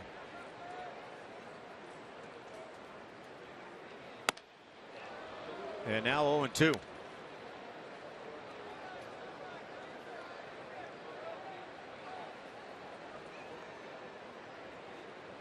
It's not a good feeling. The body's going for it and your brain says no. Pretty good put away slider right there. Diamondbacks have found a way to lay off here this afternoon.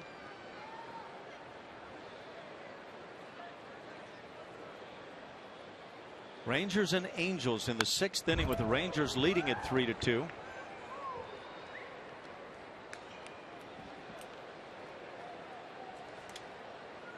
We've seen Jose Altuve with a pair of hits today, including a triple. 199 hits now for Jose.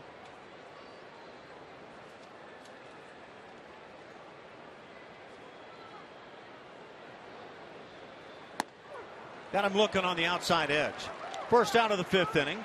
Strikeout number 6 for Lance McCullers.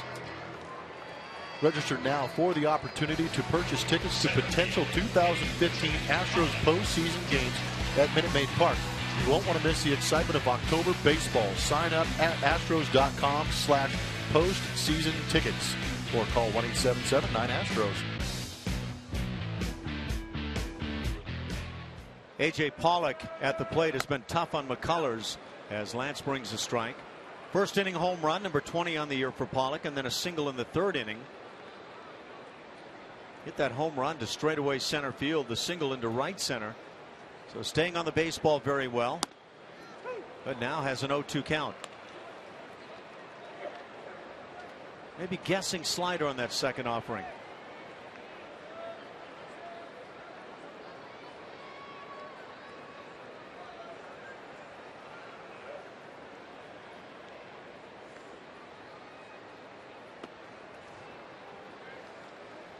Comes with a rare changeup here this afternoon.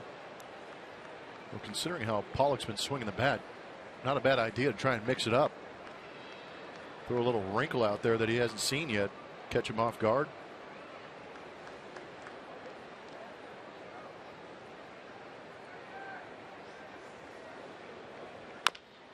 Slider tapped on the left side. Correa with a tough play and got him. Nice stretch by Carter. Very nicely done by Carlos Correa in front of Altuve. It was a great play by Correa. And get those tickets if you want to go out there and watch him continue to play baseball here in October. Those tickets are available. We said if you do purchase those tickets and something goes haywire, you don't get the chance to use them because the Astros are playing somewhere else, or you bought a ticket and they end up not playing, you guys will be fully reimbursed. So go ahead and take that chance to see some great baseball. 2 outs now, bases empty for Paul Goldschmidt, who has flied out and walked.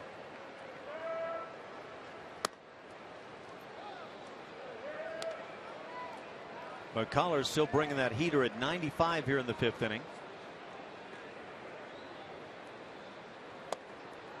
That's a 1-1 count.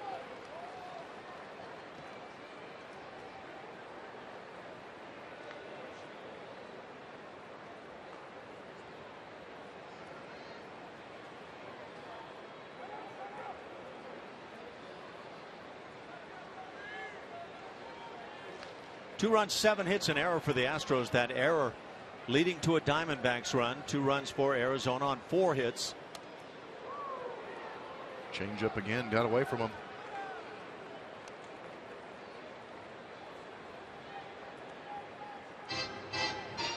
In that Angels-Rangers game rather, home runs by Albert Pujols that got the Angels in front early.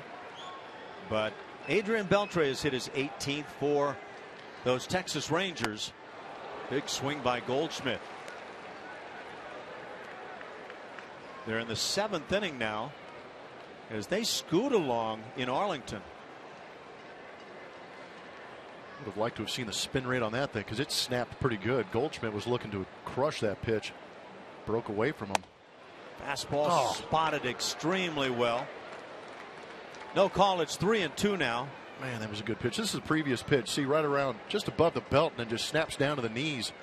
You can see Goldschmidt realizing that was a pretty nasty pitch. But where was that fastball away? Slider drilled into center field. Sometimes you get an extra out, it costs you. Sometimes the extra pitch and it will cost. That's the case here with Goldschmidt's base hit. 2-out single brings up the 5-hitter, Jared Saltalamacchia. That's another filthy pitch. Look where this pitch ends up. Way down. Goldschmidt just goes up, golfs it. Just a punched 5-iron to center field.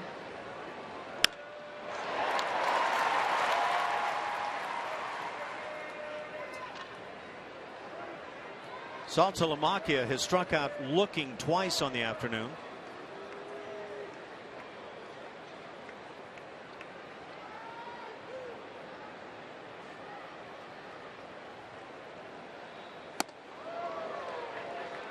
That pitch has gotten Salty a few times already today. That little cutter in on the hands. And Lance McCullers throwing it with no intention of it being in there. I agree. Because you can see Castro, he's not setting up there and kind of fooled on each one. Jason with a nice job moving to second, and in there safely Goldschmidt on a slider that bounced well out in front of Castro.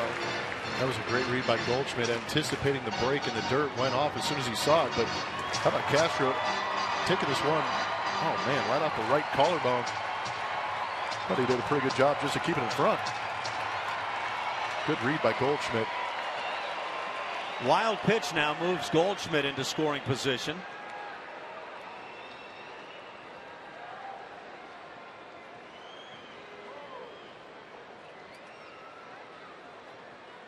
A lot on the line for the Astros.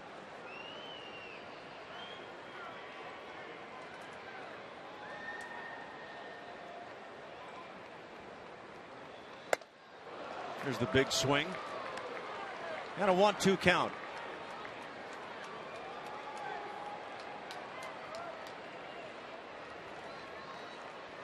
McCullers trying to get him for a third time this afternoon.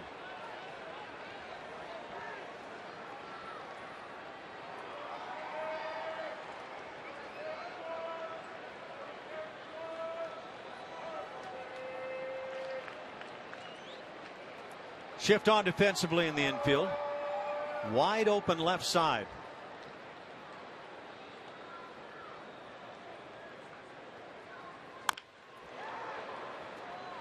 Right back on the hands at 96 from Lance. Saltalamacchia finally got to one.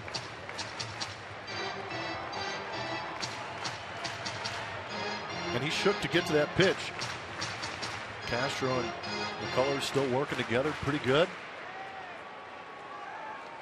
But it's kind of interesting as a hitter, you see a guy like McCullers shake. He's shaken to the fastball a couple of times now.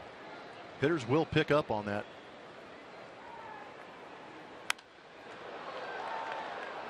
Saltalamacchia gets that slider this time and fouls it. Saltalamacchia started his year with the Miami Marlins.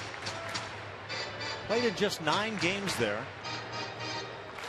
Had a struggle. He hit .069. Get a multi-year deal from them too. Might have. Now in his 70th game with these Arizona Diamondbacks.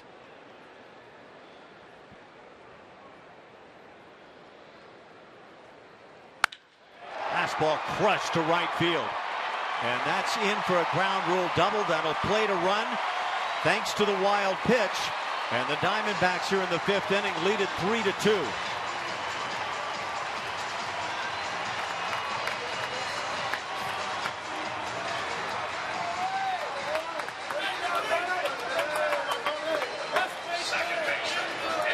All the runs for the Arizona Diamondbacks coming with 2 outs. Last inning the run came in on a balk. Now you've got a 2-out double. Saltalamacchia getting that foot down and getting to it. Interesting that that fastball is on the outer third of the plate where he had been trying to get Saltalamacchia, yet missing inside where he was getting the swing and miss. 2 outs for Aaron Hill. And another man in scoring position situation. That first run for the Diamondbacks was a 2-out home run from A.J. Pollock in the first.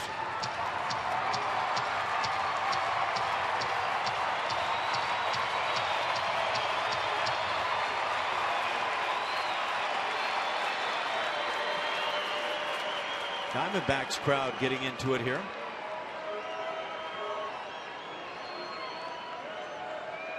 Each team with a run here in the 5th. Hill taps one on the right side of the mound. Easy for McCullers as he feeds on to Carter, and that'll do it. But the Diamondbacks get a run and retake the lead. It's 3-2 Arizona.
A.J. Hinch, speaking with the media before today, said, "I've been saying all year long we have to play all 162. Little did I know that we really did have to play 162 to find out what our next, or where our next game would be." But the mindset for this team actually worked all season long for some of these young guys trying to figure themselves out as big leaguers. But 5 months really on top of the division, this team really started to grow a lot of confidence in themselves and started to really believe all of that good as they head to maybe the postseason, guys.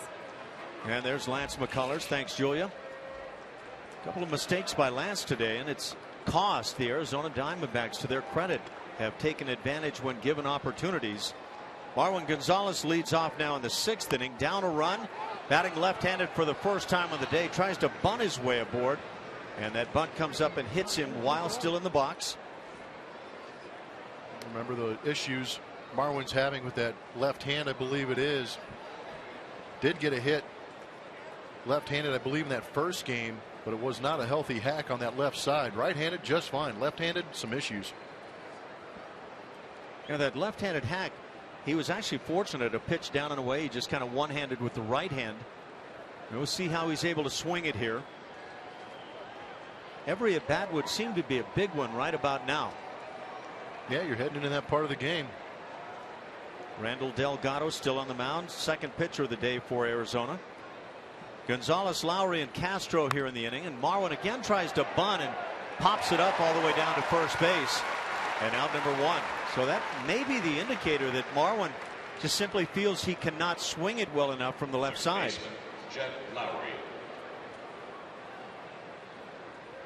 And that's not good, because not that Marwin can't bunt, but it's percentages are probably pointing towards the out in that part of the batting order. But the Astros, Tony Sipp now gets loose in their pen. Lowry takes a strike. Remember, I got blown up, might have been 99, 2000, hitting right-handed and blew up my right thumb. Wasn't able to hit left on right. Felipe Alou kept firing me into the lineup, and I finally went in and told him, I go, I'm going to hit left on left, because my right-handed swing was brutal.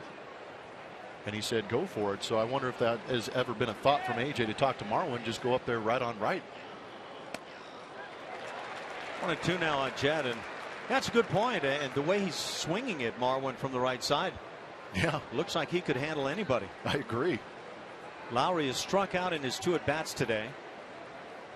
97 pitches for Lance McCullers, so he could be at the end of the line.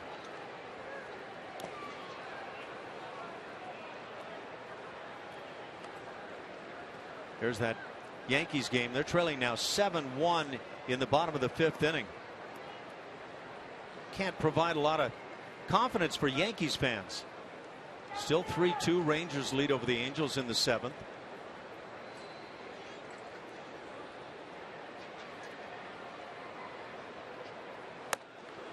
And Lowry, for the 3rd time today, goes down. 2 outs in the inning. Brings up Jason Castro, who also has struck out twice. Catcher, Jason Castro. There's that Rangers-Angels game. 3-2 Texas, 7th inning. They've moved along very nicely. If the Rangers win today, having the Angels lose and the Astros fail to come up with a victory, the Astros would still be that second wild card team. But that's not the way they want to have things happen here. 10 strikeouts now of Astros hitters. John Singleton has a bat waiting on deck, so maybe the story is being told on McCullers. He likely is done.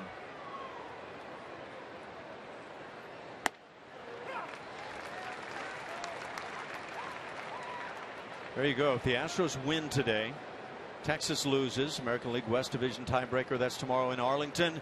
Texas wins along with an Astros win, and the Yankees win wild card at New York on Tuesday.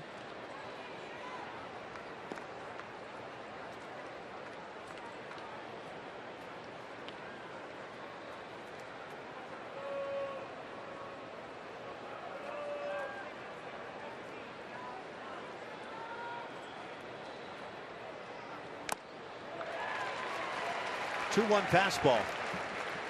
Just slips by.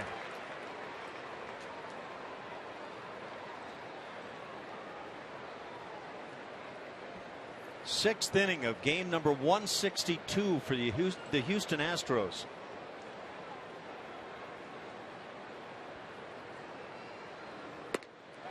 And Castro for the 3rd time today, like Lowry, down on strikes. That'll do it in the 6th inning, a 1-2-3 frame. Diamondbacks still lead it.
Now for the opportunity to purchase tickets to potential 2015 Astros postseason games at Minute Maid Park. You will not want to miss the excitement of October baseball. Sign up at Astros.com/postseason tickets. Postseason, we should say. I'll call the number 1-877-9 Astros if you have questions. Or operators standing by. Here's the scenarios for games at Minute Maid Park. There could be one as early as tomorrow, Tuesday, if the Yankees continue to lose there for the wild card game, or possible ALDS game. So make sure to call, and if you buy tickets and these scenarios do not play out, you will be reimbursed immediately. Ash. Thank you, Julia. All sounds good.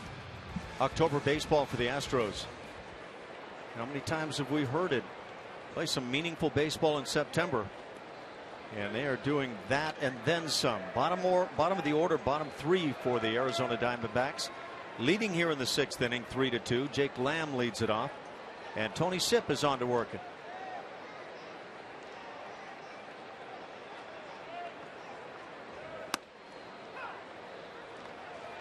So Lance McCullers done with his day's work. Threw the ball very well. Allowed 2 earned runs over the 5 innings, 3 runs overall. And his error dropping a toss from Chris Carter at the bag at first base set up that run. Not to mention a balk committed by Lance. 24,788 on hand here for the final game for the Diamondbacks. Arizona has Daniel Hudson throwing in their pen. It's Chad Qualls getting loose for the Astros.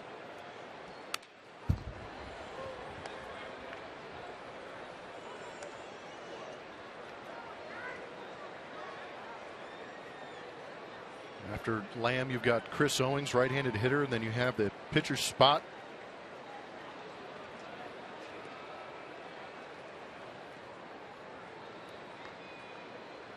Daniel Hudson out there in the Arizona Diamondbacks bullpen is one of those guys who's had 2 Tommy John surgeries. Has an electric arm. Some might say too electric.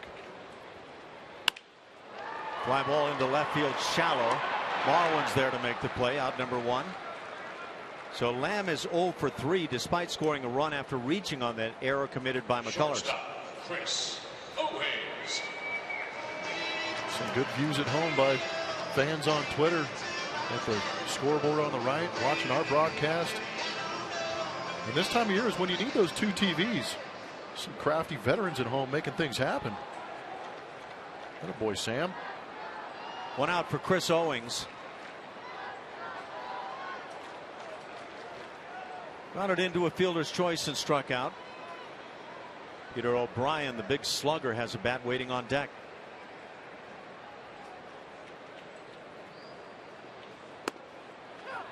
Tony Sipp gets in front. For Tony, his 60th outing on the year.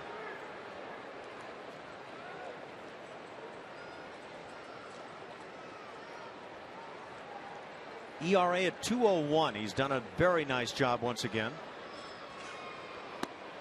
Good changeup. Wow, that was real nice.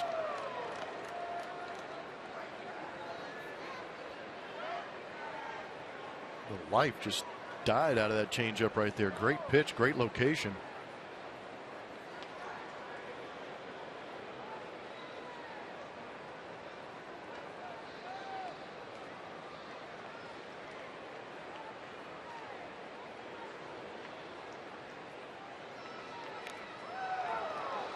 Foul tip at the plate.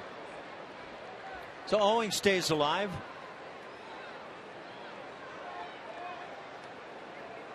Tony Sipp last year pitched in 56 games, now 60 this year. Very consistent, allowing 5 home runs in each one of those seasons. But the ERA would say this year even better than last. Last year about 3.38 was the ERA, despite some really spectacular numbers. There's the strikeout, second out of the inning.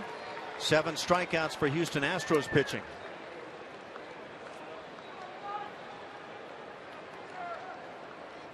And now the pinch hitter, Peter O'Brien, will come in. That brings out Brent Strom as he runs to the mound. Number 72, Peter O'Brien. And maybe just a reminder about what the Astros have seen here in the series with O'Brien. When he gets a fastball he can handle it in a big way.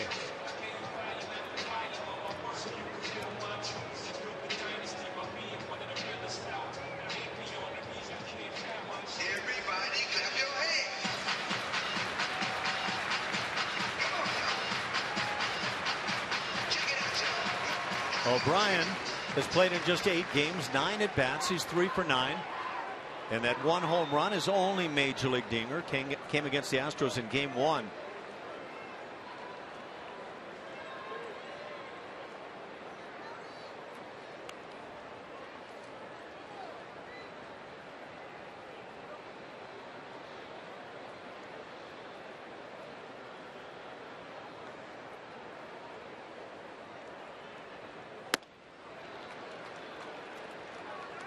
The Astros winning the first two in the series, 21-5 on Friday night.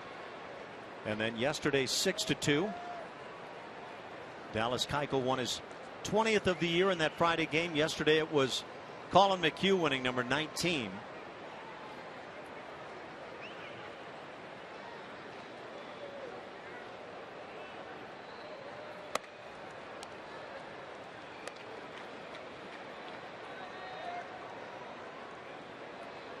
Jose Altuve is one hit shy of 200.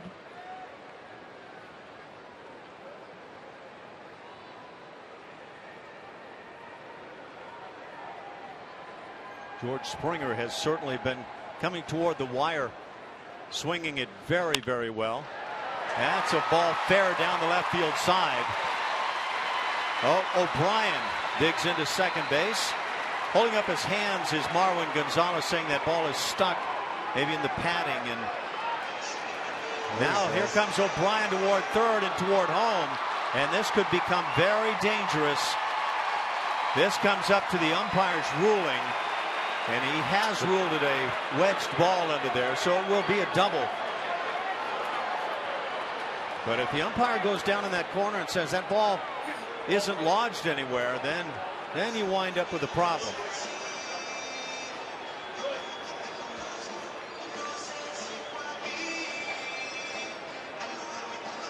There's a changeup up. O'Brien already seen a couple of them, but elevator kind of leaked back towards him a little bit, turns on it. You can see the ball just never comes out of there the way Marlin was anticipating. Puts those hands up, and a smart move by O'Brien to keep running.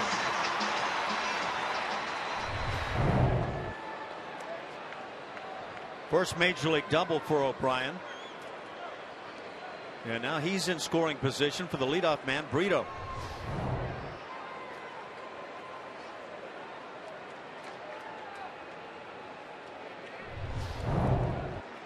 I've seen it take place where an outfielder goes out there and justifiably puts up his hands, and the umpire comes out and says, not good enough for me.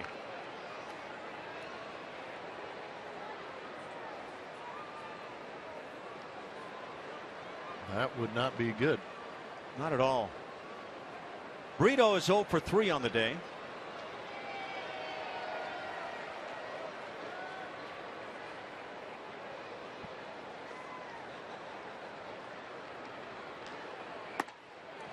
Two and 0 the count.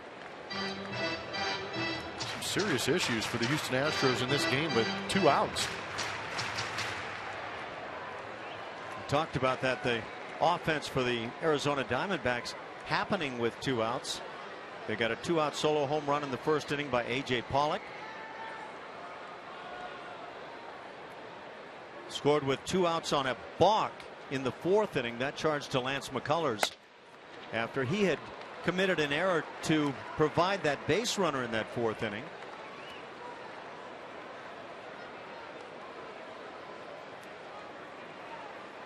And scored a 2-out run in the 5th inning. Do we have Ichiro with the Marlins doing some little pitching today? If he'd have done that about 5 years ago, you'd be worried because he had a cannon for an arm.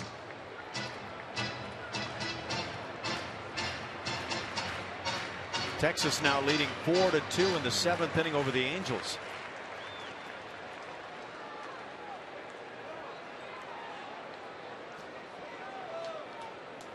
If the Rangers win that game, the Astros are in the postseason. But they will not have a shot at winning the American League West. And a very close pitch called a ball. So a walk to Brito with 2 outs. Runners at first and second for Phil Gosselin. It's so nice to get Tony Sipp through this inning with Lance McCullers or pitcher spot coming up in the 9th, but now it turns into a double switch situation for A.J. Hinch. A.J. Hinch comes out to do the double switch, and he, as the rules dictate, comes out to the home plate umpire to get that all started. Valbuena will come on. Jason Castro made the final out of the 6th inning, but Jed Lowry made the previous one, and so it's Lowry coming out. Valbuena goes into third base as the Astros go to the bullpen, trailing by a run.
One of the possibilities facing the Astros is that they would play the Yankees, and that would be on Tuesday, and that would be intriguing.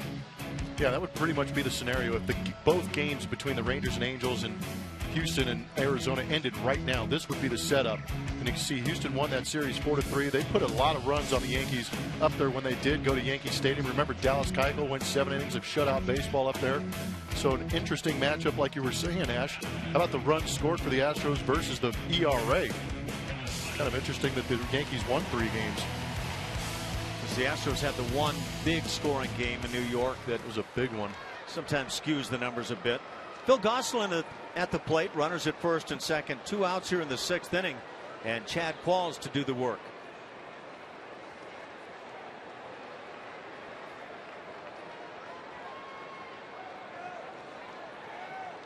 Gosselin 1 for 3 with a single. Qualls gets in front.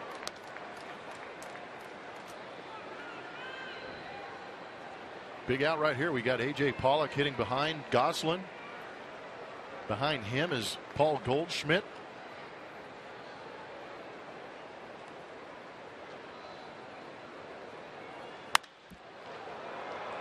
Down the right field side to the seats. 0-2 the count.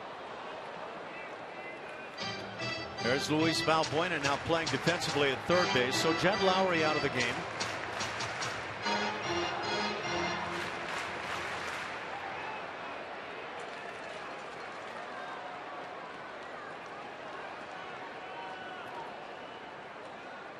It's opening up in Arlington now. 5-2 Texas leads over the Angels. And down on strikes is Gosselin. Qualls comes on and gets things done. A hit and a walk. Diamondbacks leave a pair. They still lead it 3-2.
Angels, and you may recall this one. Scored 3 in the 9th off the Angels closer Houston Street. He was not a big fan of the Astros this season. Remember, they put it on him later in the season when Jed Lowry got that pinch hit home run. Just good aggressive baseball. Another double play beat now. Astros hustling. Could that be the game that put them ahead of the Angels? The one they look back on. You know, when you look back on these games, at least for me, I take note of the intensity in each one of those 162 games. Sometimes you feel like, well, now is when it gets intense, but it's been like that night after night after night, and that's part of that grind and why it's such a tough game to wind up into the postseason with. As you see, Andrew Chafin, the left-hander, now on to work, pitcher number 3 for the Diamondbacks. He's done a lot of work this season, making a 66th appearance. 15 holds and that sub-3 ERA. Astros with work to do offensively. Leading off, it's Luis Valbuena, who in that double switch came into this spot in the batting order. And first pitch swinging. Hits one to center field. Pollock comes on and makes the play. One pitch, one out here in the 7th. Oh, man, some people showing off.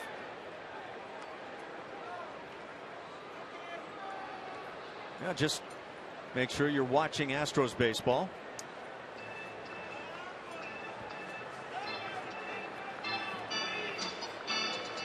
And now out to the mound is the skip. Diamondbacks will make another change here. And for Arizona, it looks like they're a team that's vying for some postseason positioning. As they go to the pen once again. We'll be right back.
Inning.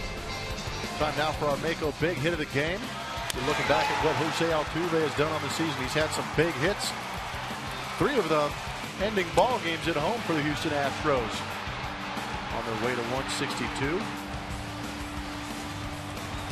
Paid the price for that one. But always a pleasure coming up with big hits, having a great average with runners in scoring position. Definitely a catalyst on this ball club. One of the leaders in that clubhouse and on the field. Good times this year for Jose Altuve. Still looking for that 200th hit. That last one beating the Tigers, and a very memorable one. 199 hits.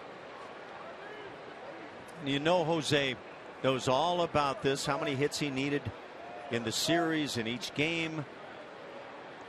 But he needs a little base running activity for the Houston Astros. One out here in the 7th inning. The Stros down a run.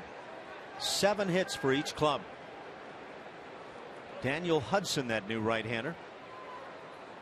6 years in the major leagues. 64th appearance this year.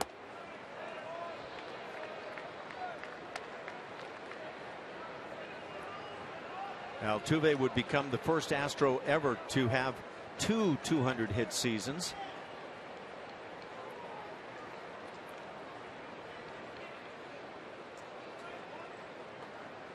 Texas now leading at 9-2 over the Angels. Line shot, but at Aaron Hill. And that's a tough break on a bid for number 200.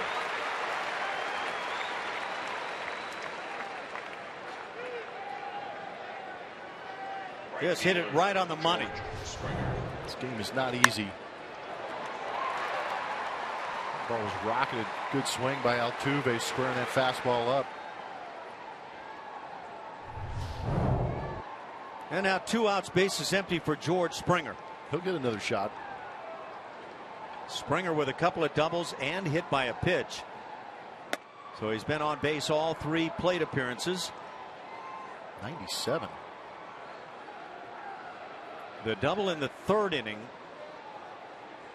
picked up a run, the first one on the day for the Astros, tied the game at 1.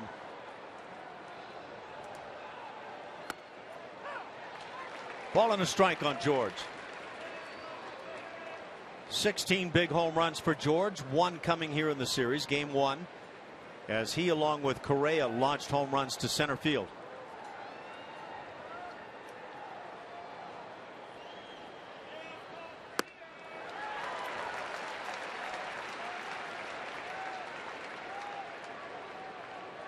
So it looks like the Rangers, and we will be careful about that one, but it looks like the Rangers are going to drop the Angels out of any possibilities. A loss today for the Angels and they're done. 9-2 Texas leads it, 7th inning.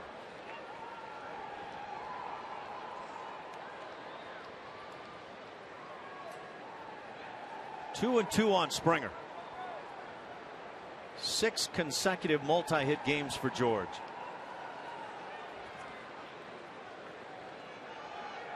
$19 doubles now with his pair today.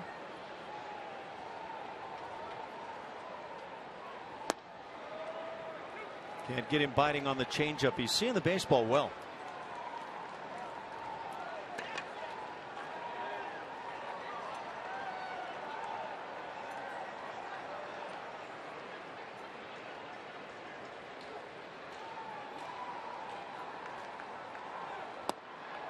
And draws the walk.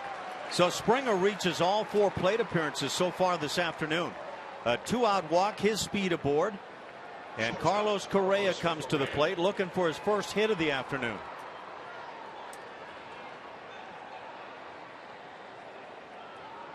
How do you play this, Blummer? Do you try to utilize the speed, steal a bag, or do you let Correa get the big swing? If George Springer can get a jump, I'm sending him. You move that tying runner to second base, all Correa has to do is get that base hit. Or rather the Diamondbacks almost take care of that for the Astros. Hudson bouncing the throw to first. Nice play by Goldschmidt.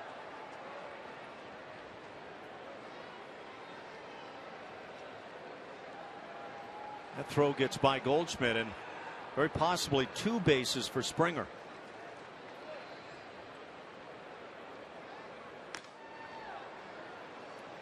Well, you know what the Diamondbacks are thinking.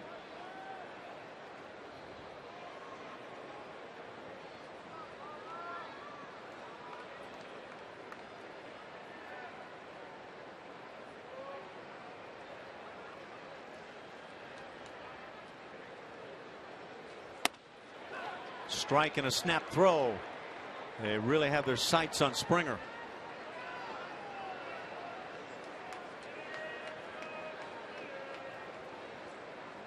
George has 16 stolen bases in 20 tries on the year.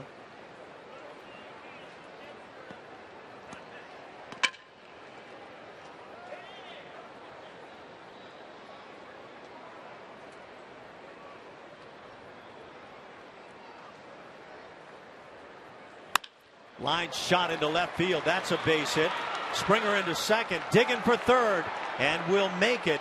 George coming around the bag at second was not all out, but then maybe fooled the left fielder Gosselin. Fooled him. I think he just ran right in the face of Gosselin, daring him to throw him out. Gosselin wanted no part of it. Good swing by Correa. A lot of changeups from Hudson here in this 7th inning. But a good jump with 2 outs by George Springer, and he just said, I'm going to go. You see Gosselin thought about it, but really no intent whatsoever. Yeah, what I saw with George was a little bit of hesitation around the bag at second, and then, like you say, just took off. So first and third, 2 outs as Correa gets his first knock of the afternoon. And now it's Jake Marisnick, who came on as a pinch runner for Evan Gattis, who had reached on a crucial fielder's choice in the 5th inning. A ground ball the Diamondbacks wanted a double play on. Gattis beat it out, picked up an RBI in the process, tied the game at 2. But the Diamondbacks came back with a run in the bottom of the 5th inning to move ahead. A heck of a time for Jake's 10th home run.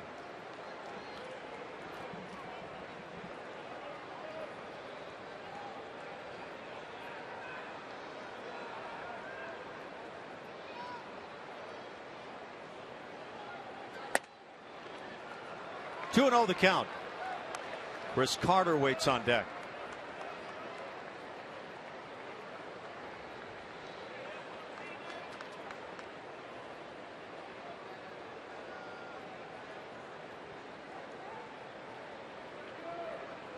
Get it ready. On the move at first base, Correa, pitch gets away, and Springer comes to the plate, ties the game at 3. A wild pitch all the way into third base is Correa. And the Astros, most importantly, have caught him. And a wild pitch getting the job done here in the 7th inning. So a 3-3 tie. We're looking at a scoreboard that has the Rangers blowing away the Angels. And now this. Did you just see that? How about the legs of the Houston Astros? Not only do they lead in second in home runs, but they lead in stolen bases, and that's what's led to this. Their aggressiveness on the base paths have put them in the position they are right now. George Springer going first to third right in the face of Goslin, the left fielder. Correa going first to third on a wild pitch. Beautiful. So now a chance to take the lead here in the 7th inning. Marisnick takes a strike. And watch the reaction in the dugout as Springer ties it.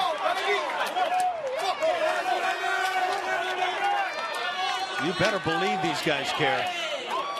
Yeah, it's kind of funny. You get in these situations, you see everybody kind of hyper tense watching the game, and as soon as something like that happens, that bench explodes. Marisnick late on it, swings through it, that'll do it. But the Astros get back even, and they do it with 2 outs. A simple walk and a single, and then a huge wild pitch. Through 6.5, tied at 3.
That 9th inning, it was Tucker who got things started. The Astros were trailing 3-0, and then all of this followed.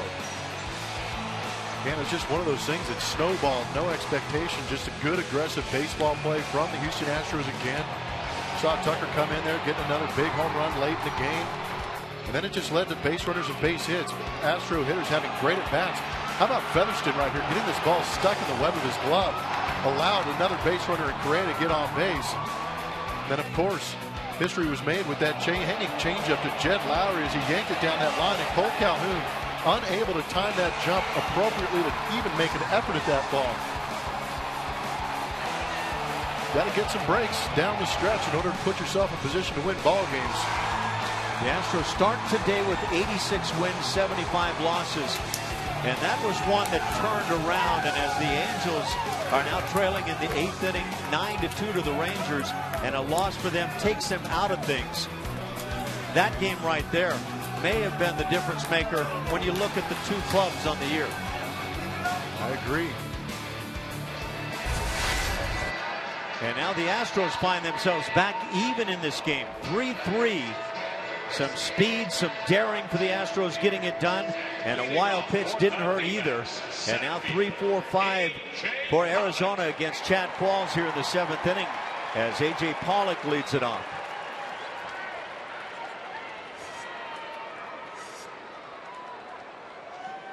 Pollock is 2 for 3 on the day, including his 20th home run. That came in the 1st inning.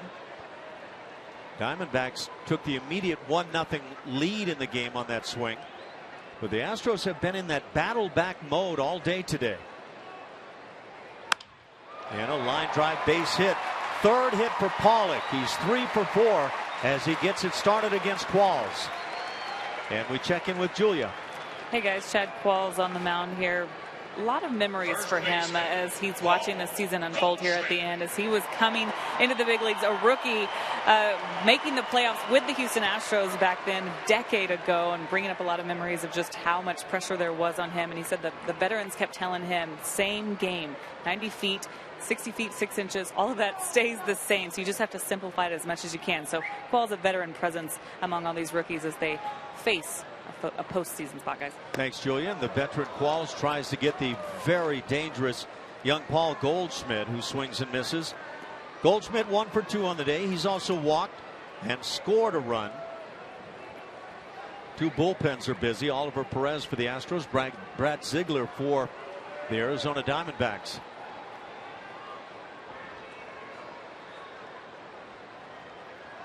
There goes the runner from first way early as the strike is called. And Chad Qualls just simply forgot about his man. Stolen base, Pollock.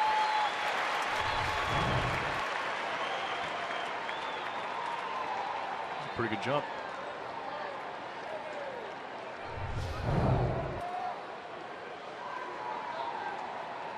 Pollock doing a little bit of everything for the Diamondbacks.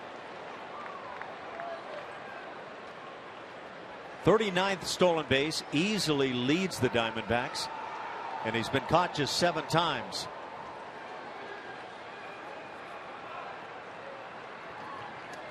And that one scoots on by Castro right through the 5-hole. And now there you go. Nobody out. A single, a stolen base. And 1 through the wickets. And Arizona with a go-ahead run 90 feet away.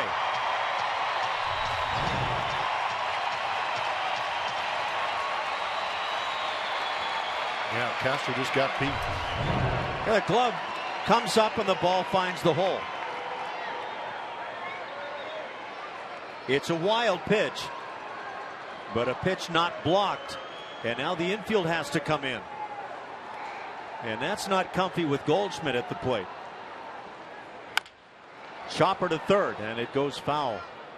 Boy, that would have been a break to get an out on that with Goldschmidt at the plate. Dwayne Lyon hold that runner A.J. Pollock at third base. That would have been nice.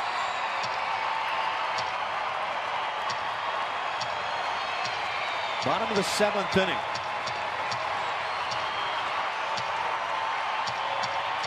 Angels batting in the 8th inning at Arlington, trailing 9-2.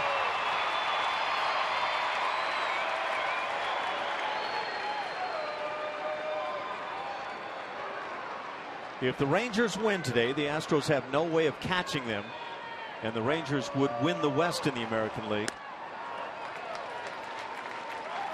But with the Yankees losing, the Astros would have a chance to be that first wild card team, but they need a win today.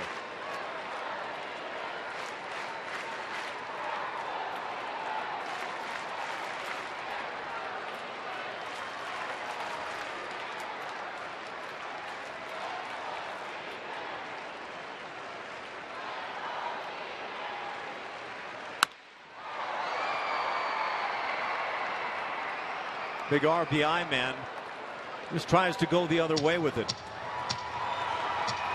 Well, that's a young man that knows how to drive in some runs.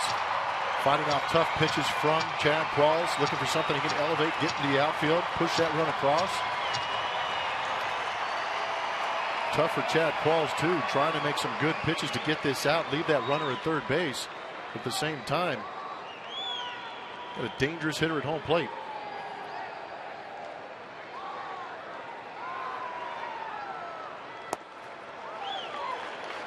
And now a full count. Jared Saltalamacchia waits on deck.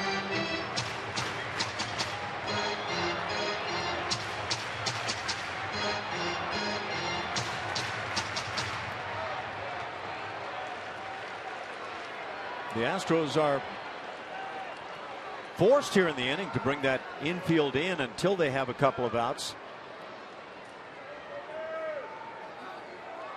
At least to some degree. Again, staying alive, Goldschmidt.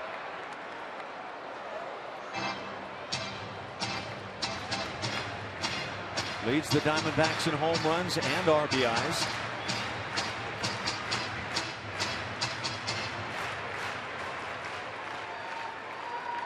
Good little battle going on right here.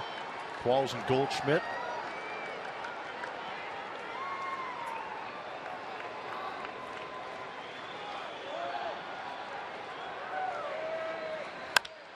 Crushed to left field, down the foul pole side, at the pole, and that one is gone. A 2-run home run by Paul Goldschmidt.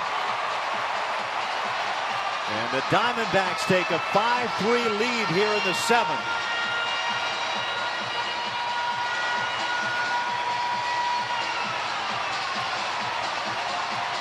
Number 33 for Goldschmidt.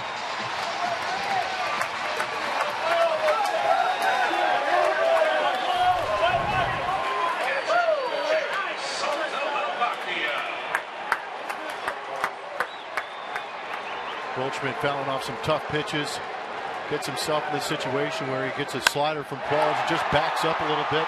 Hangs out over the plate. Goldschmidt knows what to do with it. He was just looking for something he could elevate to the outfield.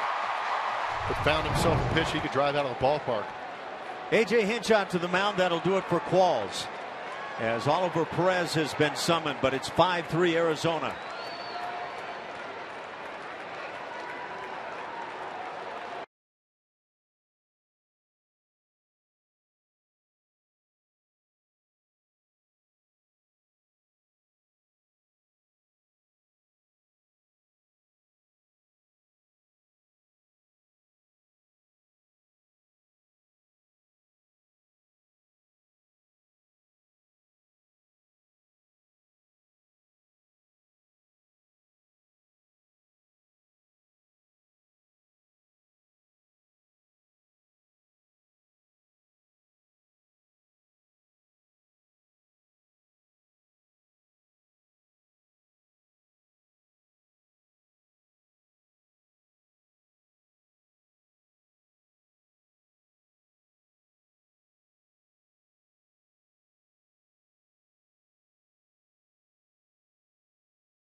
But they just watched a very big one by a big home run hitter, Paul Goldschmidt, and that's put a hurt on the Astros.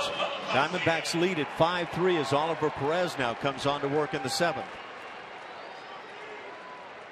70th appearance, back on a familiar mound. Pitched most of the season here for Arizona. Going to put Saltalamacchia on that right side of the plate. So a tough inning for Chad Qualls. Saltalamacchia struck out looking his first 2 at-bats, those against McCullers, but then lined a double to right field to plate a run. Gave the Diamondbacks a 3-2 lead. The Astros would catch him.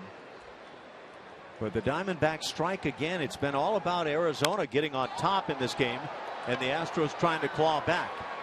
Saltalamacchia pops it up. Altuve with the play. First out of the inning. Did you see how far away Altuve came to get that ball? Yeah, he came from a long distance. The shift was on. There you go. Playing on shortstop.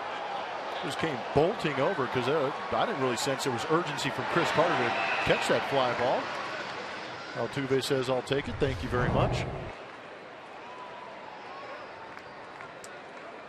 Man, that home run by Goldschmidt was a punch in the gut, wasn't it? Certainly was. Number 33 on the year, second in the series for Goldschmidt. And as we've both witnessed here today, now with Aaron Hill lining one right at Marwin Gonzalez in left field. A couple of outs recorded by Oliver Perez, but it's been a day where the Diamondbacks have been the aggressor. They've been in front, and the Astros just have to keep trying to claw back. Yeah, it really is a different Diamondbacks team than the one we saw in the first 2 games of this series. But again, we know that the damage can still be done by these Houston Astros on offense. They like to score runs late. For the Astros in the 8th inning, it's 5, 6, 7 coming up. Carter, Gonzalez, and the pitcher spot.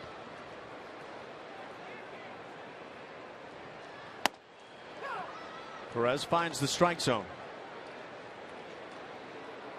Jake Lamb is 0 for 3, but it was Lamb in the 4th inning that hit the ground ball routinely to first base. Carter laid back and fed on to Lance McCullers at the bag, who dropped it.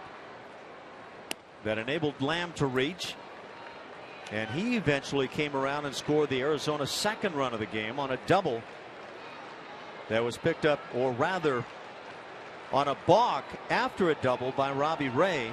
That balk charged to McCullers.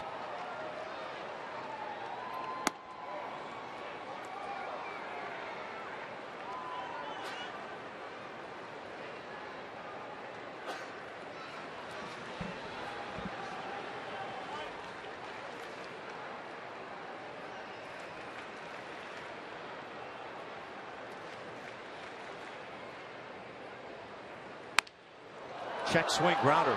Perez with the play. Makes a very weak throw, and a nice play by Carter, but off the bag. And Perez just simply tried to rush a play where there was no need to rush. No, that was exactly it, Ash. It's the 2nd time Lamb has gotten on by an error by the pitcher. Just a check swing, but I don't think Perez realized he had plenty of time. That internal clock, the alarm was going off, and he panicked, threw the ball over to first base, and pulled Carter off the bag. A.J. Hinch has come out. He wants a check of this one down at first base. Chris Guccione made that call, but they are now going to review it to see if Carter's foot might have stayed on the bag. Did you see Carter stretches with his left foot on the bag instead of his right? Is there contact on that initial catch? Yeah, that's not the way you want to do it.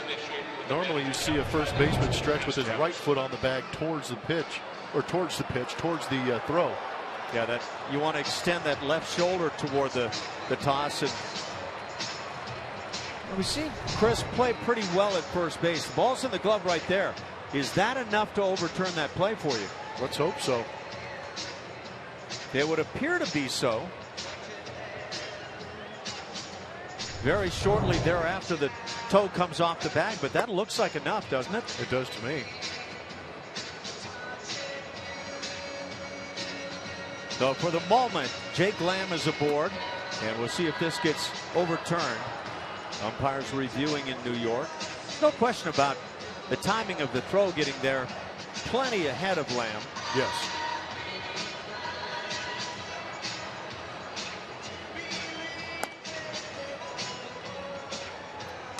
Well, I mean, if they took a snapshot of what we just saw, that call should be made.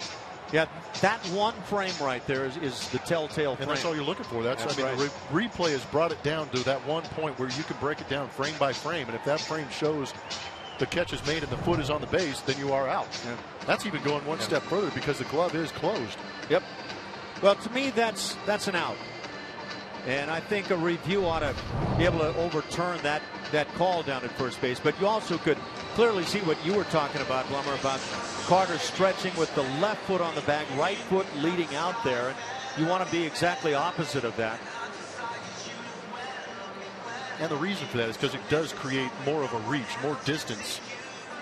Yeah, if you want to reach with your left arm, you're not going to step forward with your right foot. So they continue that review.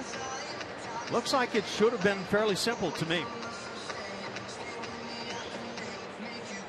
The only thing that I can wonder with these reviews this year is, in New York, are they getting all the same shots we're getting?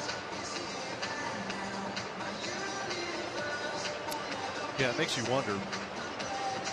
Don't they have to get the same shots we're getting unless they've got some spy cam in here? They have overturned the call. It is an out down at first base. So Lamb is out on the play, and that'll do it. But the Diamondbacks on the 2-run home run by Paul Schmidt have taken a 2-run lead after 7.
Astros, and it's time for our Geico quote of the day.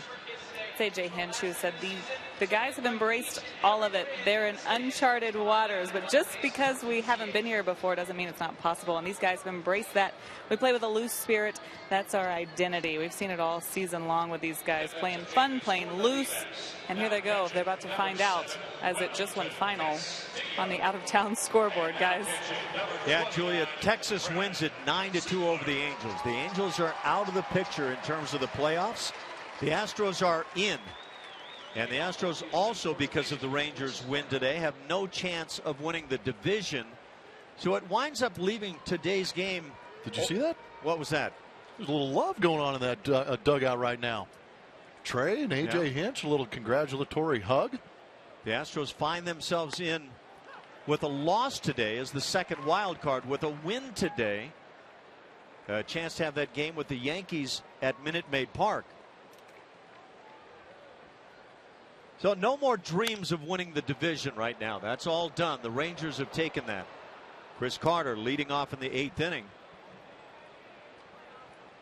Preston Tucker waiting on deck. Couple of changes for the Diamondbacks. Wellington Castillo is their new catcher. Brad Ziegler is on the mound.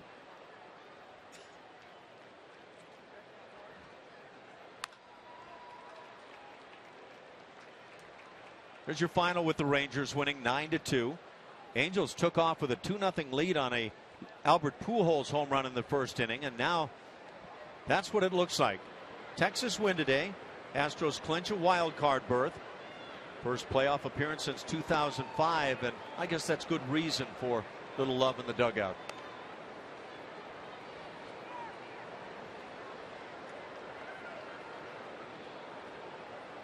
Brad Ziegler has been around, 35 years of age. Just about ready to turn 36, but he gets Chris Carter on strikes to start the inning.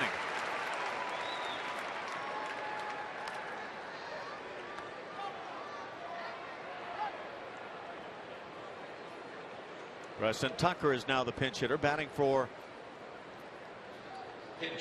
Marwin Gonzalez. Number 20, Preston Tucker. And of course, Marwin has continued to show that inability to swing left-handed. So Preston Tucker trying to come up with a big swing.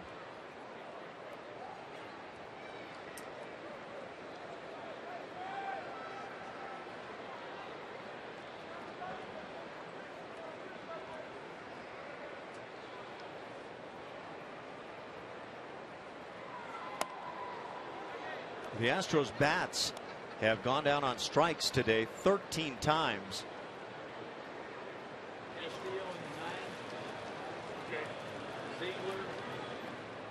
Hank Conger waits on deck. That's the pitcher spot for Houston.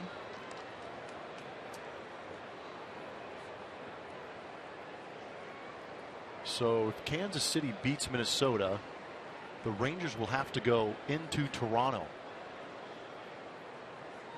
to start their playoff run. That's a tough bid right there. Are you assuming right now, as I am, that the Blue Jays are the favorite right now for the American League? Oh man, yeah. Tucker taps one up the first base side.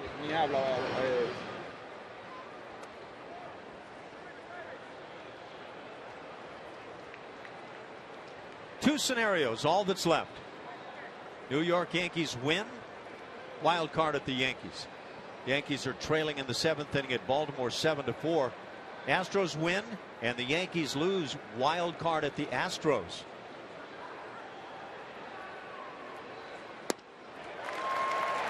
Well, the Yankees are well on their way to a loss.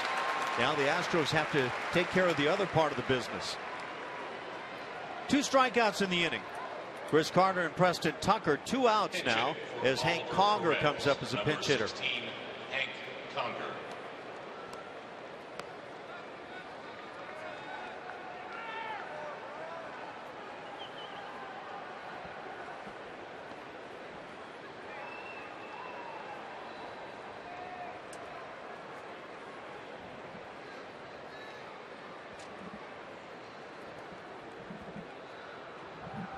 Conger has 11 home runs on his year.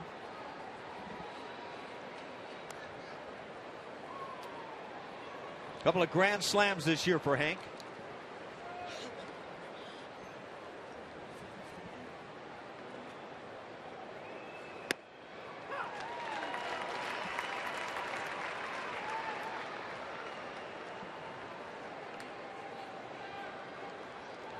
One and one the count on Conger.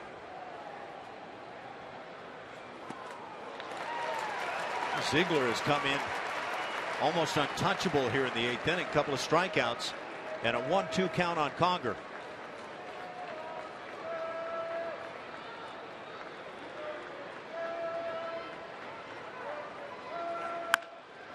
Hit sharply and through the right side, right through the vacated second base spot with that shift on.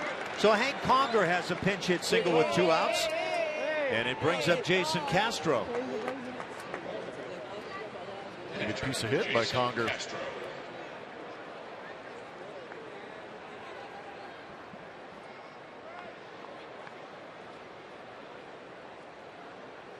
Jason Castro has struck out all 3 at bats today. Jed Lowry had the same kind of day at the plate.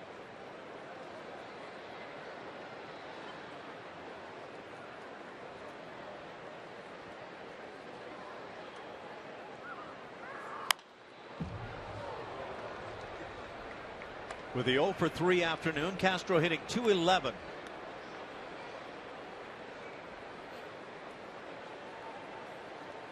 $11 big home runs, and the Astros would certainly love to see one of those right about now.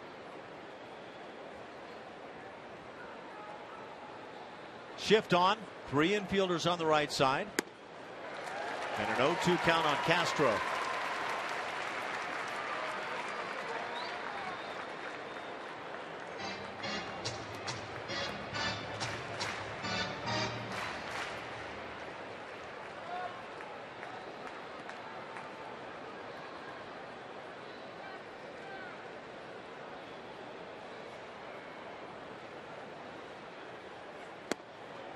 Just under the knees, 1-2.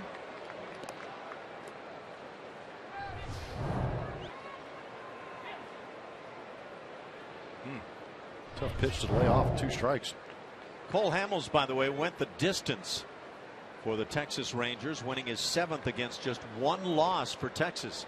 Well, he proved to be big down the stretch for the Rangers as Castro stings it foul.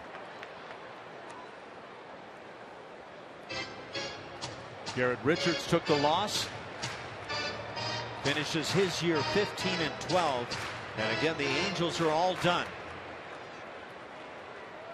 Texas Rangers win the American League West.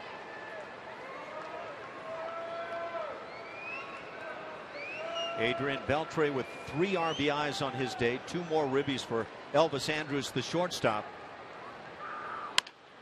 Ground ball to the left side, but right there to make the play as they get the fielder's choice. Owings on to Hill, and that'll do it. No runs, a hit. The Diamondbacks on top.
Is presented by Southwest Airlines. Book your low fare now at southwest.com.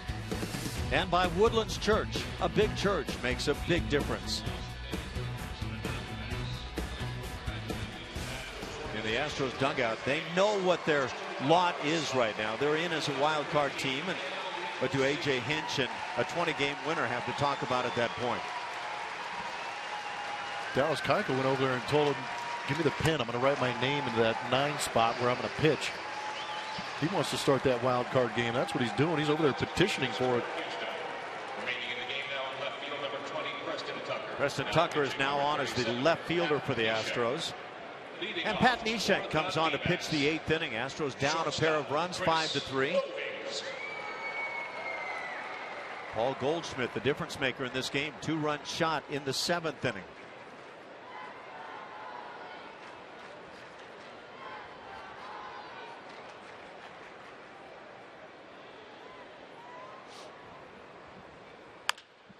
And the first pitch grounded to third. Valbuena is over there, able to make the play. 1 up, 1 down here in the 8th inning. For the Astros in the 9th inning, it'll be the 9 spot. That's Luis Valbuena. And then the top of the order, Jose Altuve, George Springer, Carlos Correa, and you hope it goes on. There's your potential wild card matchups. Remember to go out there and buy those tickets just in case the Astros come back and win this ball game. That game will be at Minute Maid Park. If you purchase those tickets and the game does not end up being in Houston, your money will be refunded. Ryan shot base hit into left field. Castillo, the catcher who came on just the previous half inning, is 1 for 1 on his day.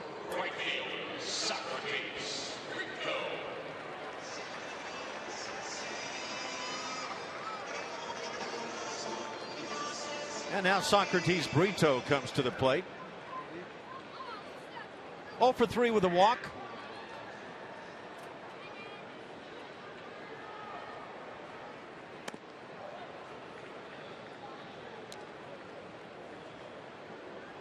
Bill Gosselin waits on deck.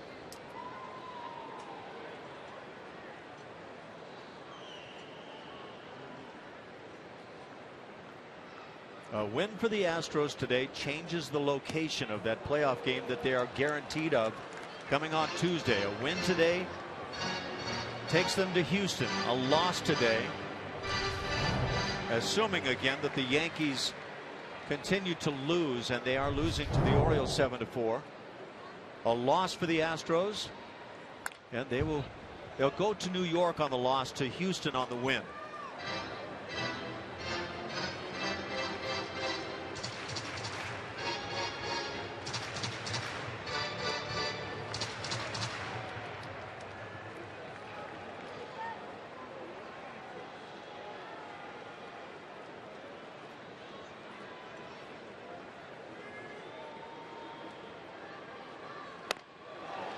Got him on the pitch up out of the strike zone. That's 67 miles per hour. 2 outs in the inning. Good old-fashioned wiffle ball right there. Not sure how Neshek holds that, but the ability to take good 20 miles an hour off that pitch.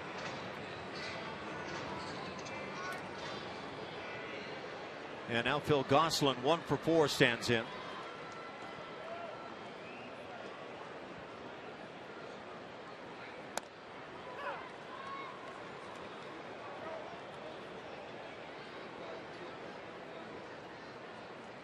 I've never seen, I don't think anyway, by a team not heading to postseason play, so much working of the count as the Diamondbacks have done today. Little fister dropping in right field. Springer coming on, lays out, can't make the play. In for a hit. It's a double. Stopping at third base is Castillo, and the second hit of the day, a double for Gosselin. Runners at second and third for A.J. Pollock, who already has 3 hits. Valiant effort by George Springer, just not enough. The ball dropping right in front of him. Able to keep Castillo from scoring. So close.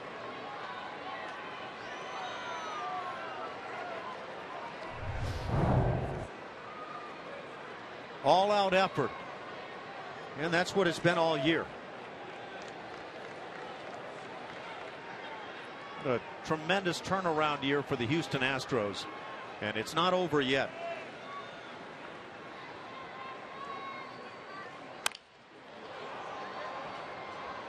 Pollock fouls it down the right side.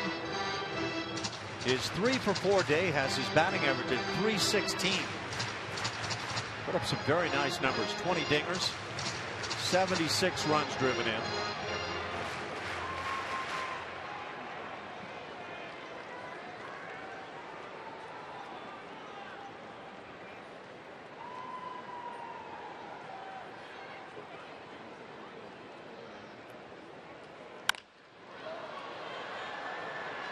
Down the right field side, foul territory. Springer can't get there. It's back in the seats.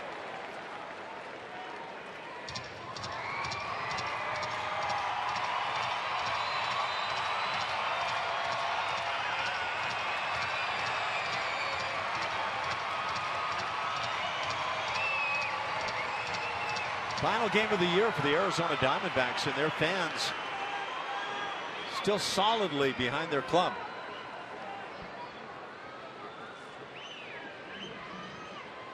They try to win their 79th against 83 losses. The Astros would love an 87th win, as this one's hit to center field. Marisnik is back onto the track to make the play, and that'll do it for Arizona. They get a couple of hits and stranded pair. We go to the 9th, 5-3 Diamondbacks.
From 2011, 2012, 55, 56 wins. Look at all those losses that Jose Altuve and a couple other guys have accrued over the years. 2013, 51 and 111. Last place in the American League West.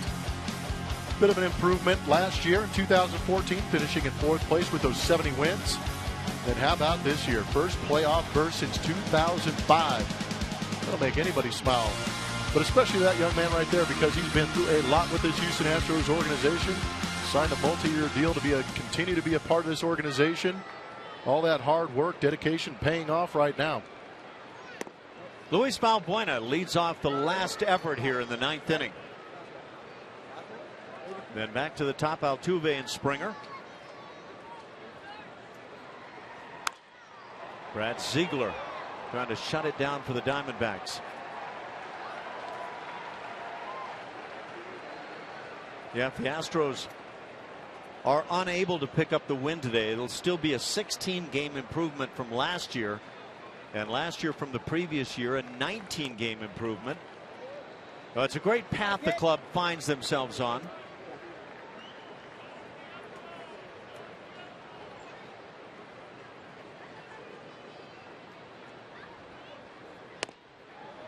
Three and one. Valbuena trying to get a start.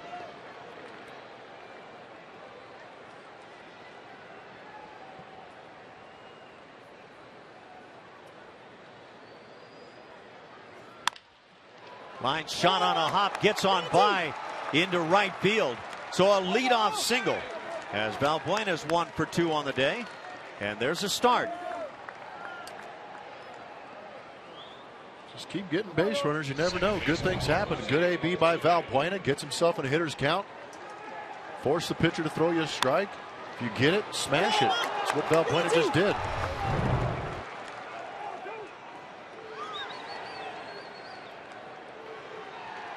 That brings up Jose Altuve.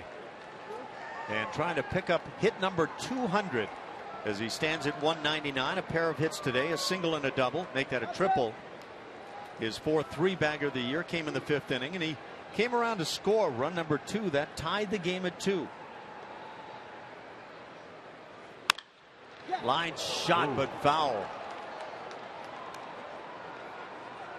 And that ball was pure raked.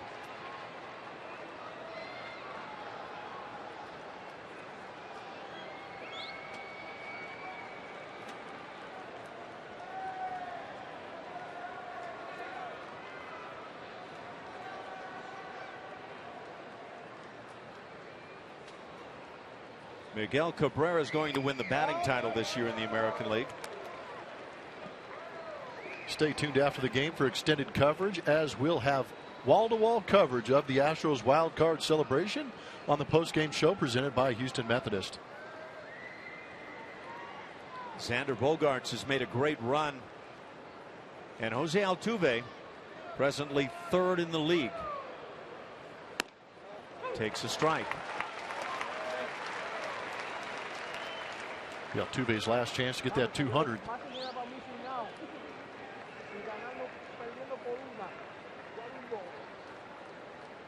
Yeah, there will not be a game 163, so it's all on the line right here for Jose.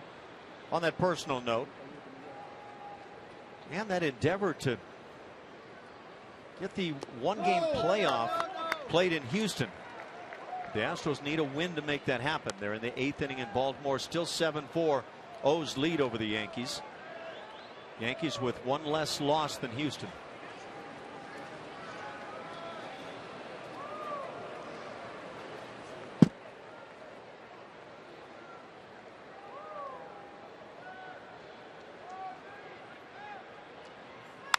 Ground ball right side, that's through. There's number 200. Jose Altuve, back-to-back years with 200 hits. And you can see what it means to him. And the Astros now have their first 2 men aboard here in the 9th inning. Awesome. Well deserved, Jose. And why wouldn't it be just a ground ball to the right side through that 4-hole? Been doing it his entire career, battling with those 2 strikes on him. Oh, man, it's going to be a little extra celebration for Jose. You know, that looked to me, and I don't know if you agree or not, but a big hole on the right side, and he just went soul out right there trying to find that hole. Chip Hale, the skipper, out for the Diamondbacks. Entire infield meeting at the mound. There's a happy young man. 200 hits, that means a lot. Back-to-back seasons, 200 plus. Hale stays with Ziegler. What I love is you see Jose yelling at Springer and Correa. He's not done yet. One swing of the bat, and all of a sudden you got home field advantage. Yep.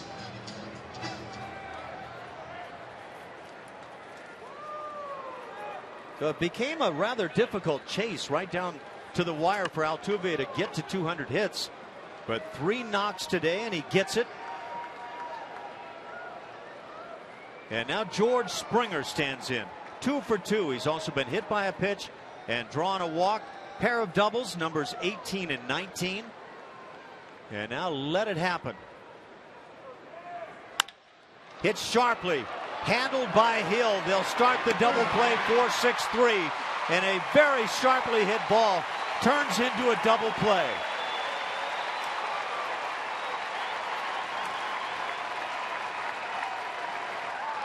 There's a buzzkill only in the sense that the Diamondbacks turned the double play because George Springer's been swinging a hot bat, smoked this one right at Aaron Hill. Does a good job of gathering that one up and hit as hard as it is. Easy to get Springer going down to first. So now Carlos Correa has one swing to try to tie this game. Falls behind 0-1. Correa 1 for 3. He's walked and singled in 4 plate appearances.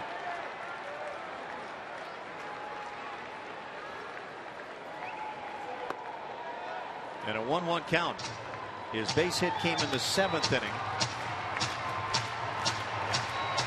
Coached a walk in a big scenario in the 5th inning. He's had some pressure moments late on his shoulders here this afternoon. High chopper to short. Owens with the play, and that'll do it. Carlos Correa grounds out to end the game and the regular season for the Houston Astros. They will finish the year